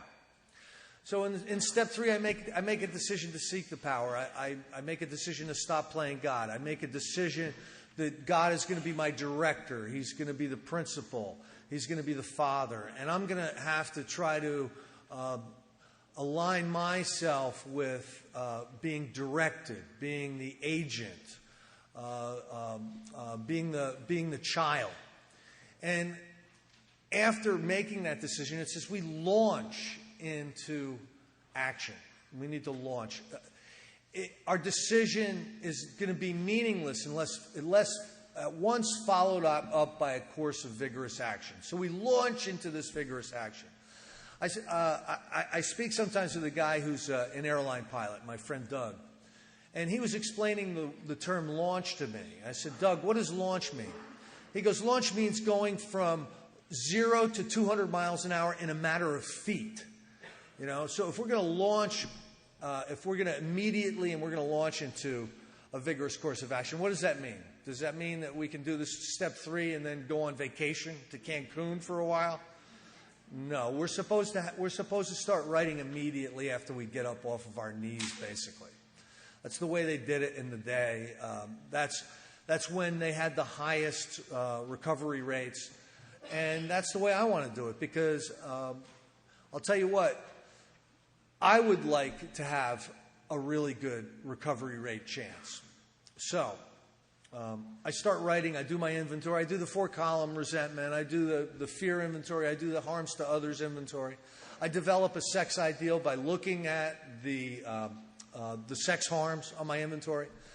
You know, it basically says that us alcoholics, we're way overboard, with our relationships and how we view people and how we maneuver and operate. We're like selfish and self-centered, so we get involved in relationships and it's all about us and what can we get, and how can we maneuver, how can we manipulate, how can we get what we want. We'll bring flowers to get what we want, or we'll bring threats, but we're going to try to get what we want. And all of this causes a lot of damage, and we recognize it in the 4th step. And at that point in time, we can also see that these are the things that really caused the problems in our lives. These are the things that blocked us off from God. They're the things that kept us from having effective relationships. They're the things that shot us in the foot every single chance we got. We couldn't finish anything. We were expecting people to judge us on our intentions and not our actions. We were just ill-equipped at life. And we start to recognize all this stuff. So we become willing to have God remove these defects of character so we can have some kind of quality of life. And back in the day, it was written in the original manuscript that we humbly, on our knees, ask God to remove our character defects, holding nothing back. So that's the way I like my guys, or anybody I'm working with, to do it. There is a depth to steps 6 and 7 that over the course of time in your recovery become more meaningful to you. There's more and more levels to the onion. You know what I mean? Like, it's very possible for you 3 days after your last drunk to be, finished with step 6. Does that mean, your life is going to be perfect? No. There's an evolution to your recovery sometimes. And to this day, I still do a lot of work with step 6 and 7 because things get subtler. Things go below the radar. I'm not overtly out there causing disasters. I'm not the tornado roaring through everybody's life. But there are still subtle ways that I manipulate, or I try to get what I want, or I'm selfish. And when I recognize those, I inventory them. I ask God to remove these defects of character that are causing me to cause harm in the universe. And over the course of time, this has become a process for me. And steps 6 and 7 are really an amazing thing. Bill said this is where we separate the men from the boys, or something in the step book. And I understand a little bit about what he's saying about that. Now, just to demonstrate a little bit about the subtle levels of 6 and 7, I heard somebody offer somebody else this as an exercise. This is an exercise. Go to the 5 people who know you best and say to them, listen, I'm working on a spiritual course of recovery that's going to help save me from alcoholism, and I need you to be brutally honest with me. Write down every single character defect you see in me. Tell me exactly how I'm wrong. Anything that you can think of, and just write that down. Would you do that for me, please? Now let me ask you, how many of you are really going to leave here today and go do that exercise? Sometimes we don't even want to know what our character defects are. You know what I'm saying? So there's going to be levels. There's going to be processes that are going to be involved with 6 and 7. But I believe right after inventory, right after sharing the 5th step with someone, you're about as close as you can be to having the defects of character removed that God is going to show you at that period of time anyway. Now, Anybody in here ever make the mistake of taking some time in between steps 6 and 7 to do steps 8 and 9? You know, a little breathing room, you know, a couple of months off. Now, I don't know about you, but I didn't have any instructions in the steps when I was first getting sober. Somebody would raise their hand in a meeting and say, just how do you do a 4th step?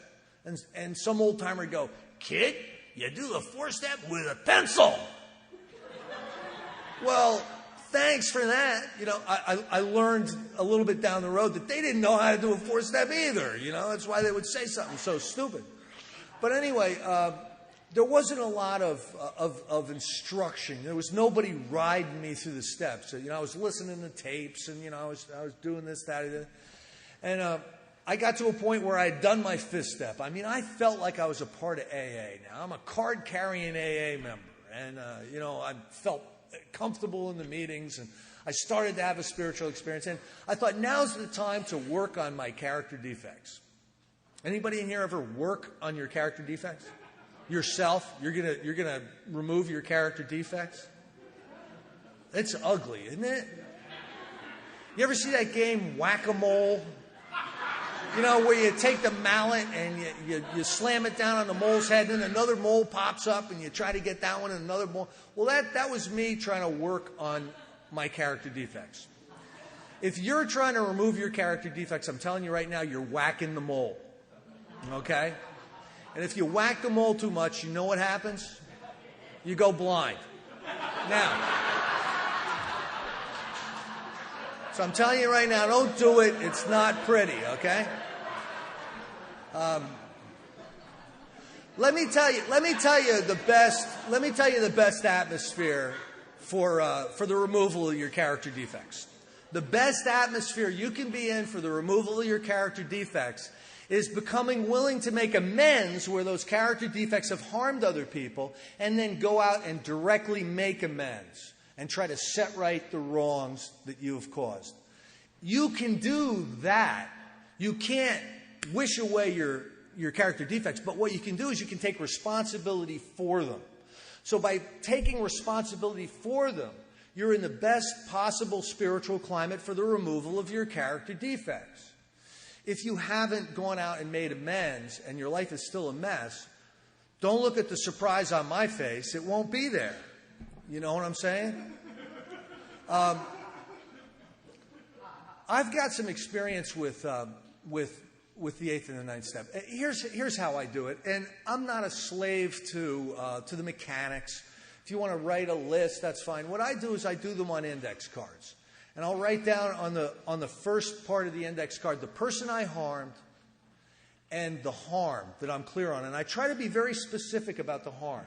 You know, I try to it's got to be the truth, exactly what I did.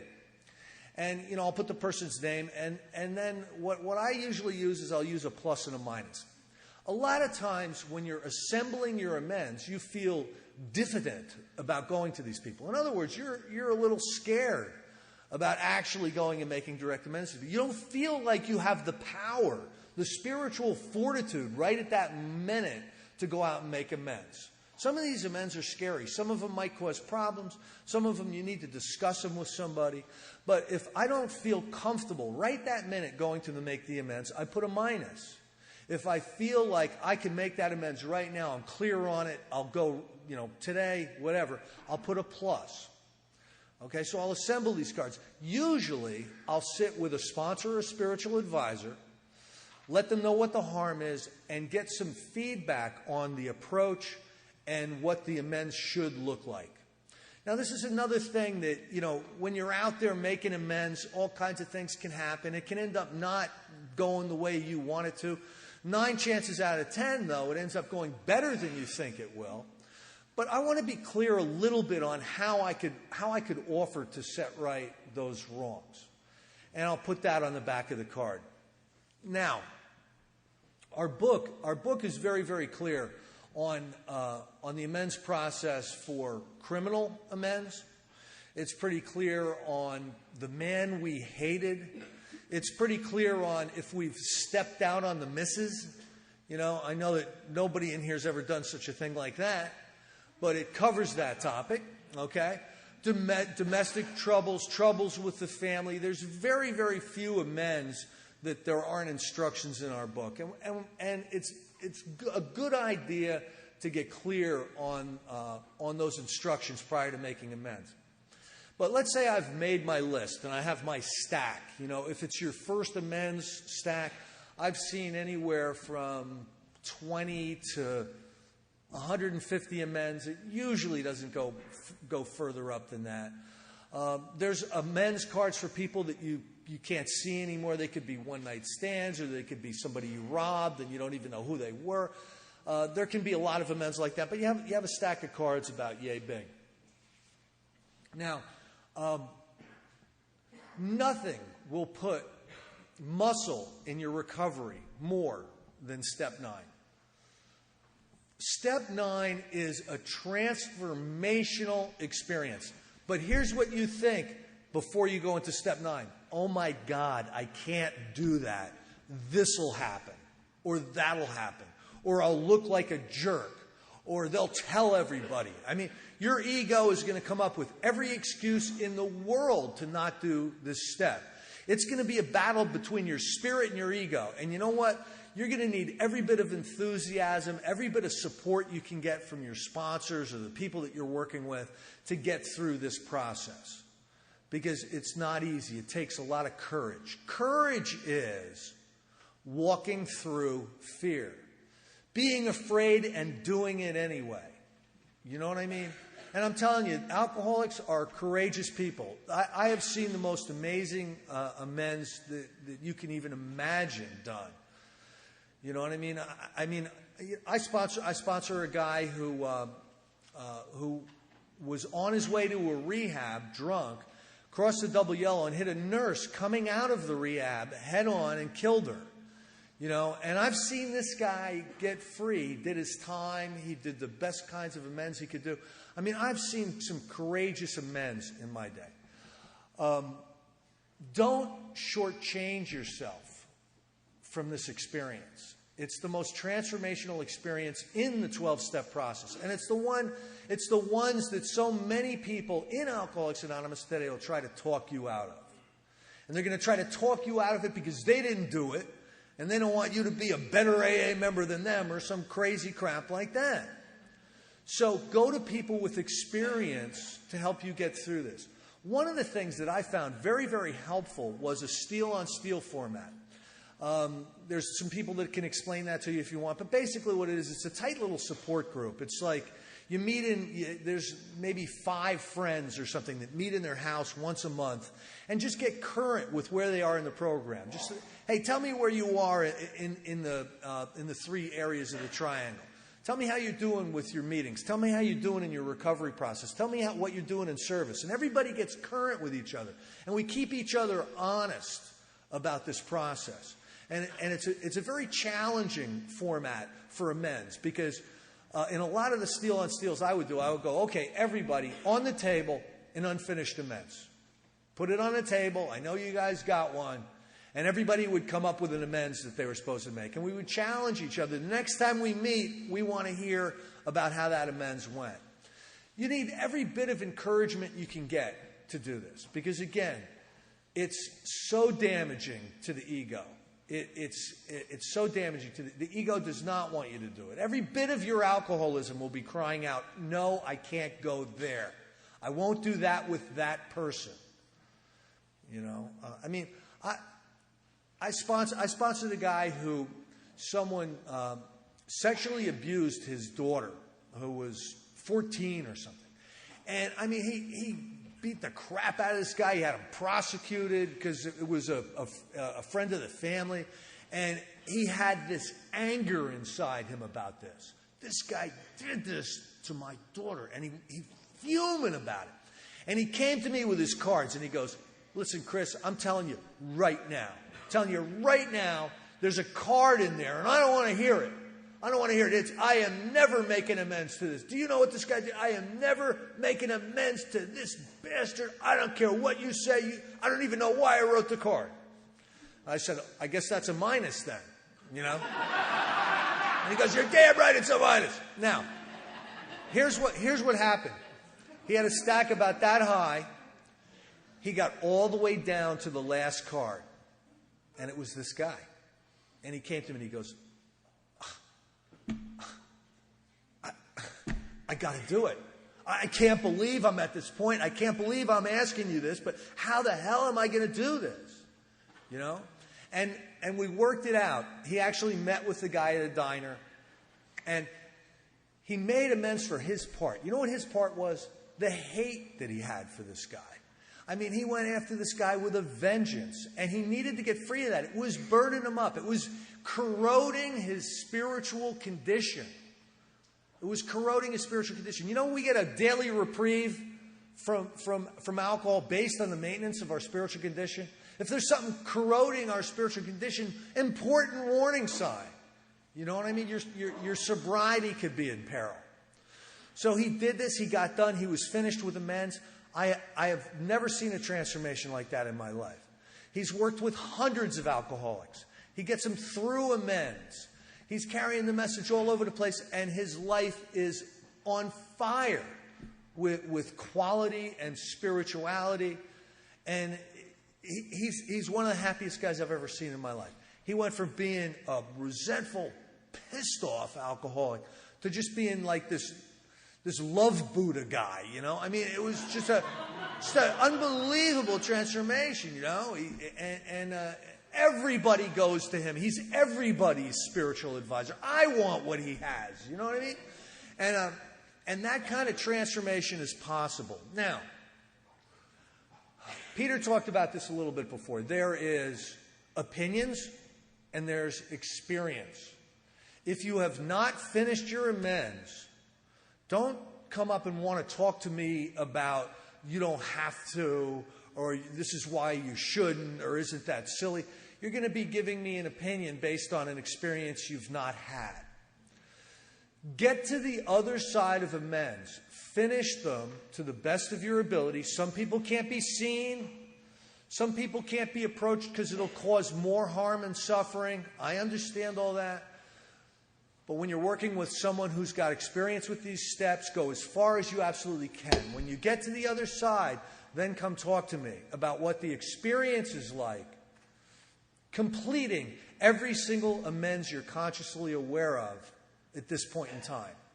There is a new freedom and a new happiness that you have no idea you could have access to. How about the removal of fear? How about being able to go anywhere, anytime, not worried about seeing anybody? I mean, alcoholics, the damage we do going through life, you know, we're like a tornado. I mean, we've hurt neighbors, and we've hurt lovers, and we've hurt family, and we've hurt employers. How about if you've gone to every single one of them, and this is how I suggest it's done, except maybe in money amends. Sometimes you just pay the money back, but this is how I suggest to my guys to do it, because this is how I've found through my own experience is the best way. There's 3 questions that are very, very important to ask when you're facing somebody. You get clear on, here's the harm I've caused you. I was wrong. You don't say you're sorry. You say you're wrong. I was wrong. I caused these harms. And then when you get done with that, there's 3 questions that I find very, very helpful. One of them is, have I left anything out? Are there any other harms I'm unclear on that I've caused you? And then shut up. Because they'll usually tell you. Okay? After they've told you, okay. Another question is, do you need to talk about this? Do you need to tell me how it made you feel? Do we need to discuss any of this further? And then shut up and listen, and they'll tell you. They'll tell you, usually. And then the third and most important question is, what would you have me do to set right this wrong? What would you have me do to set right this wrong? And then if it's ethical, if it's legal, if it's moral, if it's appropriate, and if it's possible, do it, whatever that is. And then you've completed the amends. Most of the times they don't give you a laundry list of stuff. They'll say, oh, listen, this is just great that you're here, I'm really impressed, and, just keep doing what you're doing. If they tell you to keep doing what you're doing, then keep doing what you're doing. If they tell you just stay sober, then just stay sober. That's how you complete the amends. All right? I had this guy, he was training to be an alcoholism counselor, and he was in his master's program. And I get asked to speak every once in a while at colleges and stuff like that, and my main topic is spiritual recovery. A lot of people that are in MSW programs, there's not really a course, spiritual recovery.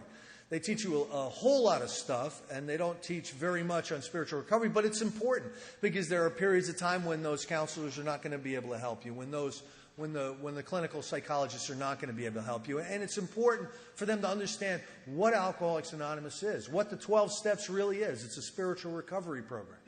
So I gave this one talk, and this guy followed me out into the hallway, and he's giving me a hard time. He's going, well, what about shame? Don't you have to learn to live with shame? And I'm like, no. And he goes, well, how can that be? I don't understand. There's got to be a way that you can deal with your shame. And I go, no, I don't deal with any shame. And he's looking really confused. And I asked him this question. I go, listen, have you ever listed out all the people that you have harmed in your life? And he goes, no. And I go, so then you've never directly made amends to those people and asked them what you needed to do to set right those wrongs? And he goes, no. I go, then how do you know if you're going to have to deal with shame or not? You're giving me an opinion based on an experience you've never had. And he walked away real confused and headed out to counsel all of us, for the next 20 years or something, unfortunately.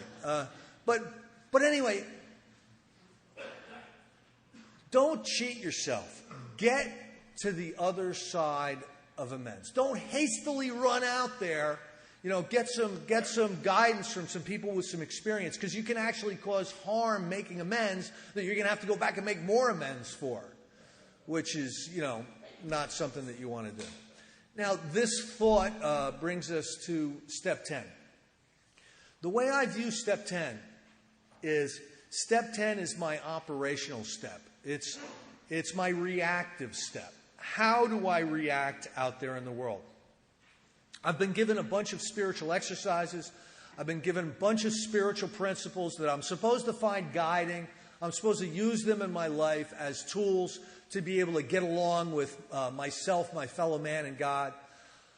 In step 10, it tells us to continue to use personal inventory, to share things, to make amends when we're wrong, to work with another alcoholic, pray, meditate. It basically gives us a laundry list of all of the steps put together. And it's offering this as a walking around reactive step. How are you going to react tomorrow when the boss lays you off? How are you going to react when somebody loses their mind and starts yelling at you? How are you going to react when somebody rear ends you, at a stoplight? All of these things, we don't stop making mistakes just because we get sober and go through the steps. In word, thought, and deed, every single day we're going to fall short. Falling short isn't what's going to get you drunk. Making those mistakes isn't what's going to deteriorate your spiritual condition. How you use the program of recovery is how you're going to make sure your spiritual condition is not going to deteriorate. It's going to help you to keep things from building up in your life. Now, I'm someone who promotes multiple runs through the steps. It's been my experience that every couple of years, going through the steps, once a year, once every 6 months, whatever you need, you go through the steps. And what I've found by doing that is I've found that I find a lot of stuff on the 4th step. I find a lot of stuff on the 8th step that I've missed in the 10th step. But my list is a lot shorter these days. When I go through the steps, it doesn't take me long. I don't have a big inventory. I don't have a whole bunch of amends cards. It's a few. And it's because of my ability to use step 10 as a tool to keep my spiritual life in the best possible way that I can. But you're going to miss stuff. It says in the step book, many of us go in for annual or semi-annual house cleanings. That's a quote right out of the 12 and 12. What does that mean? What's a house cleaning? I believe a house cleaning is steps 4 through 9 is what a house cleaning is. Get your spiritual life in order. We aren't good at walking around with a lot of unresolved stuff in our lives. Alcoholics, it interferes with our sobriety. It interferes with the way we feel about ourselves. We do much better not having any outstanding problems out there. Okay? When I walked into AA, I probably owed 100 amends, and, I'd caused all kinds of harm. I was afraid to walk up my street. I was afraid to go to the supermarket because I'd bump into somebody. I mean, I had so much stuff going on. I just couldn't, I'm trying to get sober. It was rough. And today, I can go anywhere. I don't care who's there. I'm not expecting any surprises out of the past. Fear, I really have outgrown the fear of people.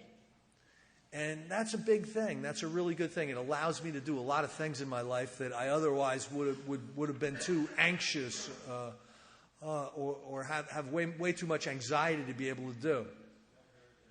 So there's a freedom. There's absolutely a freedom that you can get through this process. So step 10, keep your side of the street as clean as possible. Keep your spiritual condition as clean as possible. Where do we go from here? There's one thing I heard early on that still makes sense to me today is the steps are in order for a reason. Each step gives you the power to do the succeeding step. If you're sitting in this meeting right now and you're thinking about what I had talked about on amends, oh my God, I'm going to have to do this, or they're going to expect me to do that. Let me tell you right now, if you haven't done step 1 through step 8, you don't have the power for step 9. Don't worry about thinking that you can't do it now. Each step gives you the power to do the succeeding step. So they're in order for a reason. All right, you're up through step 9, step 10. You're living in the day with step 10. You're in the moment with step 10. What is really going to help to maintain and improve and perfect your spiritual life and your spiritual condition? Prayer and meditation. Prayer and meditation have been known for a gazillion years to be very, very beneficial to all of us. It's important for us to do these disciplines. If you don't pray and you don't meditate, you're missing out on something. If you've got a problem with God, pray and meditate anyway. You know what I mean? Just do it. And after a while, you're going to start to see the benefits from it. But there's 3 basic parts to step 11. There's upon awakening, there's as we move through the day, and then there's when we retire at night. Okay? Those are 3 basic disciplines. Upon awakening, we look at the day. Here's basically what I do. I have a prayer ritual that I do every day just to kind of get me centered. And then I go into meditation. And I've got to tell you, it'd be much easier for me to walk outside my house without my pants on than to leave the house before I do my prayer and meditation. It's become such a habit to me that I've got to stop everything I'm doing. If I realize, oh my God, I forgot to do the prayer and meditation, which doesn't happen anymore, but it used to, I've got to pull over. You know what I mean? I mean, I've got to bring God into my day. I've got to bring God into my day. The power has to be in me at all times. I need to be present to the power that's operating in my life. I just do. I just do. That's the power that's keeping me separated from booze.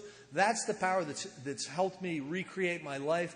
That's the power that's helped me relieve me of the bondage of my character defects. That's the power that has enabled all of the positive things in my life. I enabled all the negative things in my life. So without becoming awake and aware to that power in the morning, it's very, very difficult for me to feel comfortable throughout the day. One of the early lessons that my sponsor told me, he goes, Chris, you know, I want you to pray in the morning and I want you to sit in the silence. And there's going to be days when you forget to do that. I want you to pay attention to the days when you forget and the days when you do it, and just compare those days. Took me like a month to realize my days go terrible if I forget to pray and meditate, and they're pretty much decent when I do. So it became a habit. It became a habit with me to do that. As we move through the day, there's a lot of disciplines. I'm not going to go through them all. Read your own big book on this. But there's practices like to watch for selfishness, to watch for dishonesty. When these crop up, we ask God at once to remove them. There's a lot of spiritual directives in as we move through the day. And as we move through the day is directly related to step 10 too. How do we react out there when we're in the middle of when all hell is breaking loose? Like, most of us can be spiritual and everything's fine, but let a lot of stuff go on. Go to a family reunion, or have people show up at your house to stay for a week that you weren't expecting. And there's a lot of things that happen to us. How spiritual are you then? And listen, it's not about This isn't a graded program. You don't get A's, B's, and C's. It's a pass-fail. You know what I'm saying? You need to do what you can do. You need to put as much effort as you can put in.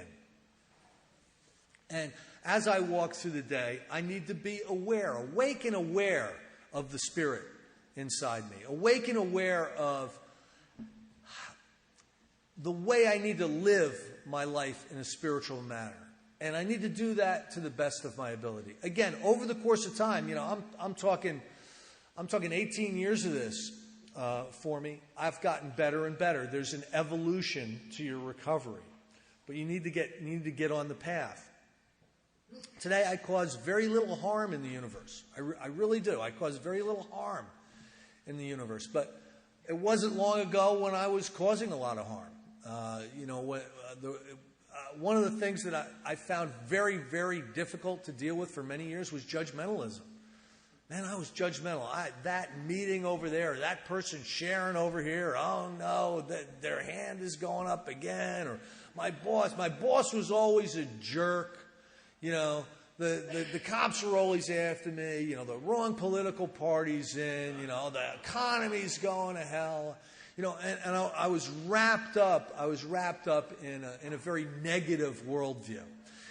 And over the course of time, practicing these spiritual principles, here's basically what's happened. I've gone from a worldview built on fear to a worldview built on love and service. It's been a shift in perception. You know what a miracle is? A miracle is a shift in perception. It's seeing something differently. It's seeing something with a new pair of glasses. What you used to just drive you crazy, now it doesn't bother you at all. When you see somebody who's acting out and outrageous in a meeting, and you used to think that they shouldn't be there, now you're seeing there's somebody that needs some help. It's a shift in perception. You're seeing things differently. All right? This comes from constant attention, I believe, to the step 11 disciplines. Now, when we retire at night, we constructively review our day. Constructively is an operative word. We want to get better. We don't want to beat ourselves up. We don't want to sit in self-pity and say to ourselves, oh, I'm never going to get better. I do this all the time. Don't worry about that. Just recognize some of the mistakes you've done. Recognize some of the good things you've done. But recognize some of the mistakes that you've done. And a lot of times it's good to do this by writing. Okay? I'm not going to tell you that I write every night doing my 11th step. But if something comes up that I need to pay attention to tomorrow, if I need to make an amends tomorrow, if I need to set right something, if I've lied to somebody, if I've misrepresented a situation to somebody, and I catch it in my 11th step, there's a reason I'm catching it in my 11th step. It needs to be dealt with. And I'll do a 10-step amends or something like that the next day or whatever. But what we're trying to do is we're trying to learn how to live a spiritual life to the best of our ability, and we're enlisting God's aid in every way we can to help us get there. because the spiritual life is not for everybody. It's a narrow path, and it takes a lot of effort, a lot of discipline, a lot of enthusiasm, and a lot of support from a higher power. All right, I'm going to move into step 12. Having had a spiritual awakening as the result of these 12 steps. All right, what does that say? What does that mean? Having had an awakened spirit as a result of the course of action from steps 1 through 11. I don't believe you can have a spiritual awakening as the result of steps you haven't taken. Now, I do a lot of work, in beginners meetings and rehabs and detoxes, and every once in a while somebody raises their hand and says, I had my spiritual awakening out on the stool out there with Harry. I'm like, you're talking about a spiritual experience. A spiritual experience is a one-shot. It's like, we've all had spiritual experiences. If you did any LSD, you probably had some. You know what I mean? We've all had but the spiritual experience is something that's not going to last very long. It's like a shot in the arm. It's like seeing that beautiful sunset, or the perfect day. We've all had those. Spiritual awakening is an awakening. Our spirit has been asleep. Our ego has been running the show, and our spirit has been asleep. So once you get through with your amends, you've done some work with it, you're learning how to operate in step 10, and as we move through the day, and you're doing your disciplines of prayer and meditation morning and evening, you've got an awakened spirit. You've got a new perspective, a new outlook on life. You see things differently. You operate differently. Your relationships are different. You react differently in almost all situations. Okay, you've had a spiritual awakening as the result of the 12 steps. If you haven't done the 12 steps, you can't carry the message to another alcoholic, because it says, having had the spiritual awakening as the result of the 12 steps, we tried to carry this message to other alcoholics. What message? What kind of a message are you bringing if you haven't gotten through the 12 steps? I say it like this. You can carry the alcoholic to the message, or you can carry the message to the alcoholic. If you haven't had a spiritual awakening, that doesn't mean you can't still do 12-step work. But really, all you can do is encourage somebody to not drink. That's all you can really do. If you haven't had a spiritual awakening, you're just encouraging somebody to not drink. If you've had a spiritual awakening, you can carry the message of that spiritual awakening to somebody and show them how to get free. There's a big difference between encouraging somebody not to drink and offering them the freedom from the bondage of alcoholism. It's like the difference between night and day. All right, so if you owe it to yourself, if you are sponsoring and you still have some amends, or you haven't done this step or you haven't done that step, do them. Do them. You owe it to the people that you sponsor.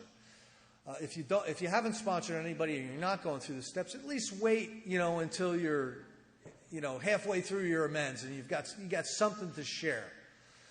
Okay, because this is not about encouraging people to not drink. We already know that doesn't work. Did frothy emotional appeal ever work for you? Will you please not drink? I promise I'm not drinking again. You're drunk in 2 days. Does encouragement ever really work to solve the problem? I'm not saying it's bad to not encourage people. We do it in the fellowship all the time. Keep coming back, Just keep coming. I'll see you tomorrow night over at the other meeting, Oh, there's a good meeting on Thursday. We encourage people. We encourage people to keep coming to the meetings. Absolutely. We encourage them to stay in the AA process, because it's in the fellowship that you discover the program. You discover the program of recovery usually in the fellowship. So it's a good idea to keep people in the fellowship. But we all know that does not solve the problem over the long haul. So as a sponsor, you've gone through the steps. And you're now trying to carry that message. There's a lot of people that I've met this weekend that are right there. They're on fire. They've had the spiritual awakening. You can hear God talking through them. They're enthusiastic. It seems like the problems in their lives are almost meaningless. They're about the job of working with other alcoholics. And that's like the most important thing in their life. You get to that point, and then you're an adequate sponsor. There's I don't have this memorized, but there's something that Bill wrote. I don't even remember where it was, but it says the primary obligation of a sponsor is the adequate presentation of the 12 steps of Alcoholics Anonymous. I'm getting it wrong, but that's basically what Bill said. So as a sponsor, your main job is an adequate presentation of the 12 steps to your prospect. And to really do that, you need the experience of it. Remember, this isn't an intellectual process. You don't read the steps and, okay, I got it. You experience the steps. You take the spiritual exercises of the steps and you have an experience, and then you can carry the message of that experience to somebody else. And sometimes an experience is a difficult thing to convey. Sometimes, I'm trying to talk to a newcomer, and I'm trying to describe a spiritual awakening to them, and they're like, it gets better. Sometimes it's the best I can say. Or you won't feel bad anymore. Or, it's hard to describe the spiritual awakening because it's an experience. But that's the treatment for alcoholism. The spiritual experience is the treatment for alcoholism. If you came to AA and you drank, and you came to AA and you drank, and you go back out, don't tell people AA didn't work. Until you get through those and start sponsoring other people or taking other people through the steps, you haven't participated in AA. Alcoholics Anonymous is a 12-step fellowship. And today, you can still find people in the fellowship. Well, have you gone through the steps? Well, not formally. You're in a 12-step fellowship. What are you doing? You know what I mean? I heard it described like this. How about a whole bunch of people who go to an airport and sit in the terminal and talk about flying once a week? Okay, yeah, it really would be something to go to Albuquerque, and can't wait to get to Tuscaloosa, and they never get on a plane. But there's people going right past them down the gangplank, and they're getting on the plane, and they're flying. Who would you rather be hanging out with, if you really wanted to know about flying? Get on the plane, you know what I mean? Don't sit in the terminal talking about what it would be like to fly. Don't sit in AA meetings talking about what it would be like to be recovered. Get on the plane. You know what I mean? Get involved with the book. Get involved with somebody who has experience in this. The absolute brightest spot in my life today are the guys that I sponsor. I got a crew, let me tell you. I don't sponsor as many people as I used to, but here's basically how I do it. They say, Chris, would you sponsor me? I need to know a little bit more about what's going on before I say yes. I don't just say yes. I need to know, why are you asking me? Where are you in the recovery process? Do you know what an alcoholic is? I've got some questions for you, but all right, let's say I've qualified somebody and they're a prospect, okay? I'll get them over to my house and I'll make sure they're clear on the first step. I'll make sure they're clear on the second step. I'll make sure they understand what the third step decision is. And I'll get them writing inventory. And it's my job to get them through the process. It's not my job to be the drama coach. When I was first coming around, I got a lot of sponsees. I learned right away how to give good share. You know what I mean? How to give good share in meetings. And just share, talk, share. And I was doing that, so people were coming up to me and saying, "Would you sponsor me? You sound really good." And I wasn't. My life was completely unmanageable still, but I started sponsoring them, and they'd call me, and it would be like blah blah blah blah blah, an hour on the phone. And what it was recycling the dysfunction in their life. Recycling the drama and the dysfunction and just giving me an update on it every day. Okay? It was just that, I can't do that. I can't do that. And I'll explain to them, I'll say it like this. Would you rather I spend the hour on the phone with you, regurgitating all these problems, or would you rather spend the hour on a solution that'll get you past those problems. I want to get you past even needing a drama coach. And I will spend the time getting somebody through the steps. Now, there's an evolution in sponsorship. Here's what the big book says.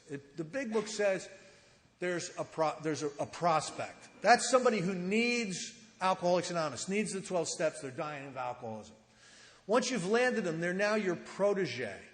Okay, so the protege is the guy going through the steps. You get them to the other sides of the steps, and then you know what they are? They're your friend. Those are the three descriptives in the book Alcoholics Anonymous about the person that you work with. So I've got a lot of friends today. Now, does everybody make it through the steps? I've got probably a higher percentage rate than most because people know if they ask Chris, it's going to, you're going to have to do the steps. So most people that ask me at least know that much about me, and, they're at least willing at that point in time to go through the steps. So I've probably got a 75% recovery rate for the people that ask me to sponsor them. The 75% of them are out there. They're AA members in good standing. They're working with other people. They've gone through the steps. They've got service commitments, and they're doing their job in Alcoholics Anonymous. But there's always people who, balk. They lose momentum. One of the things that you don't want to lose when you're working with somebody is momentum. I believe in getting somebody through the steps initially fast. Okay? Fast.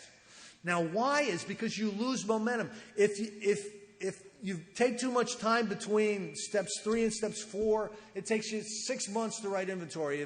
If you take a whole bunch of time in between inventory and doing your 8-step cards, you lose all kinds of momentum, and you just can't pick it back up. You're stalled out. You almost have to go back to square one.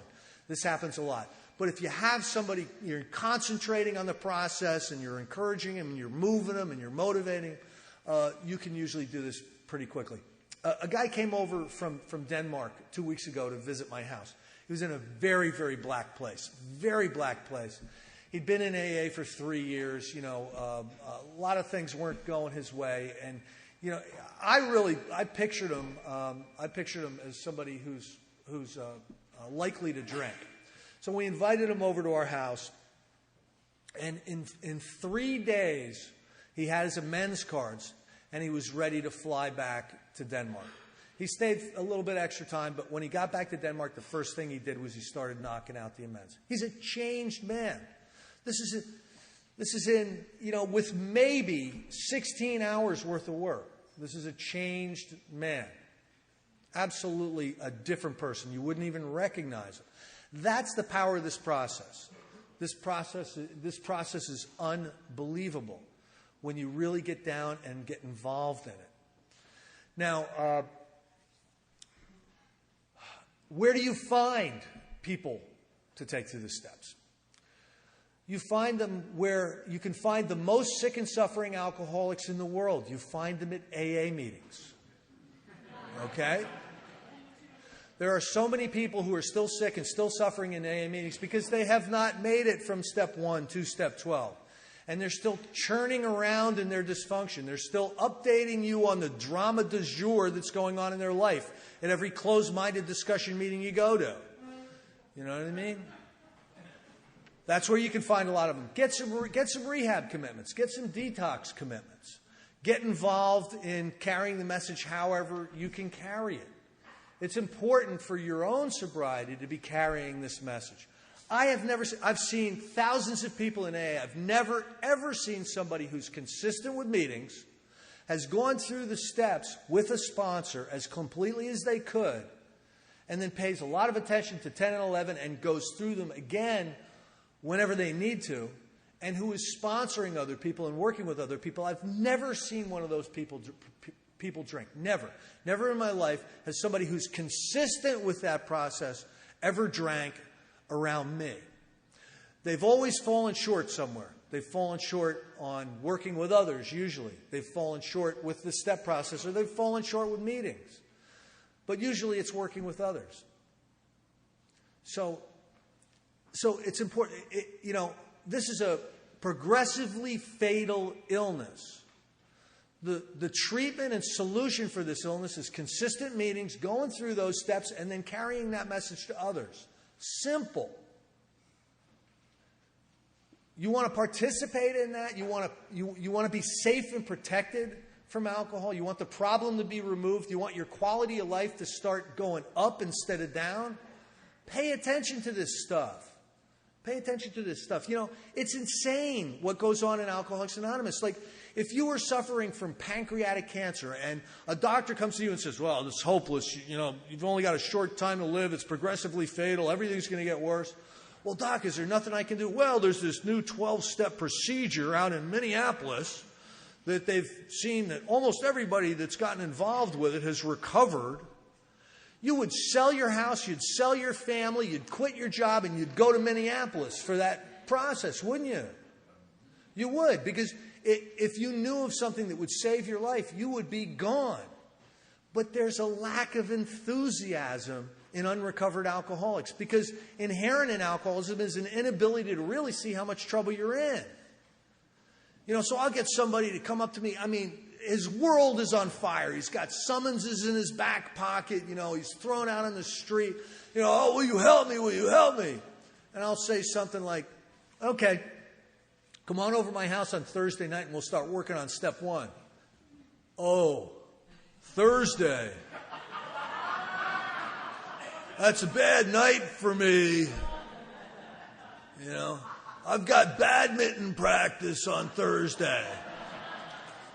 Okay. How about next week? How about next Monday? Oh, Monday's no good, man. I tour with the Dead this year, and I'm going to be on tour with the Dead for 2 months. On tour, you're going to be dead, you know? And they just can't see the enormity of their problem. So you have to develop a method of trying to get through to these people, trying to encourage them, trying to carry the message. You have to practice this to get good at it. You got to practice the 12-step to get good at it. So let's all do our jobs in Alcoholics Anonymous. You want to know why? Because we're going to be safe and protected. Our life is going to get great. And, you know, there's 200 promises in the book that'll come true. So let's try our best today to do our job in Alcoholics Anonymous. I want to thank everybody who had a part in this. It was really a blast coming out here. Dustin, Kelly, everybody that I've met, it's been a really good experience for me. Get involved in recovery. That's all I can say. Thanks.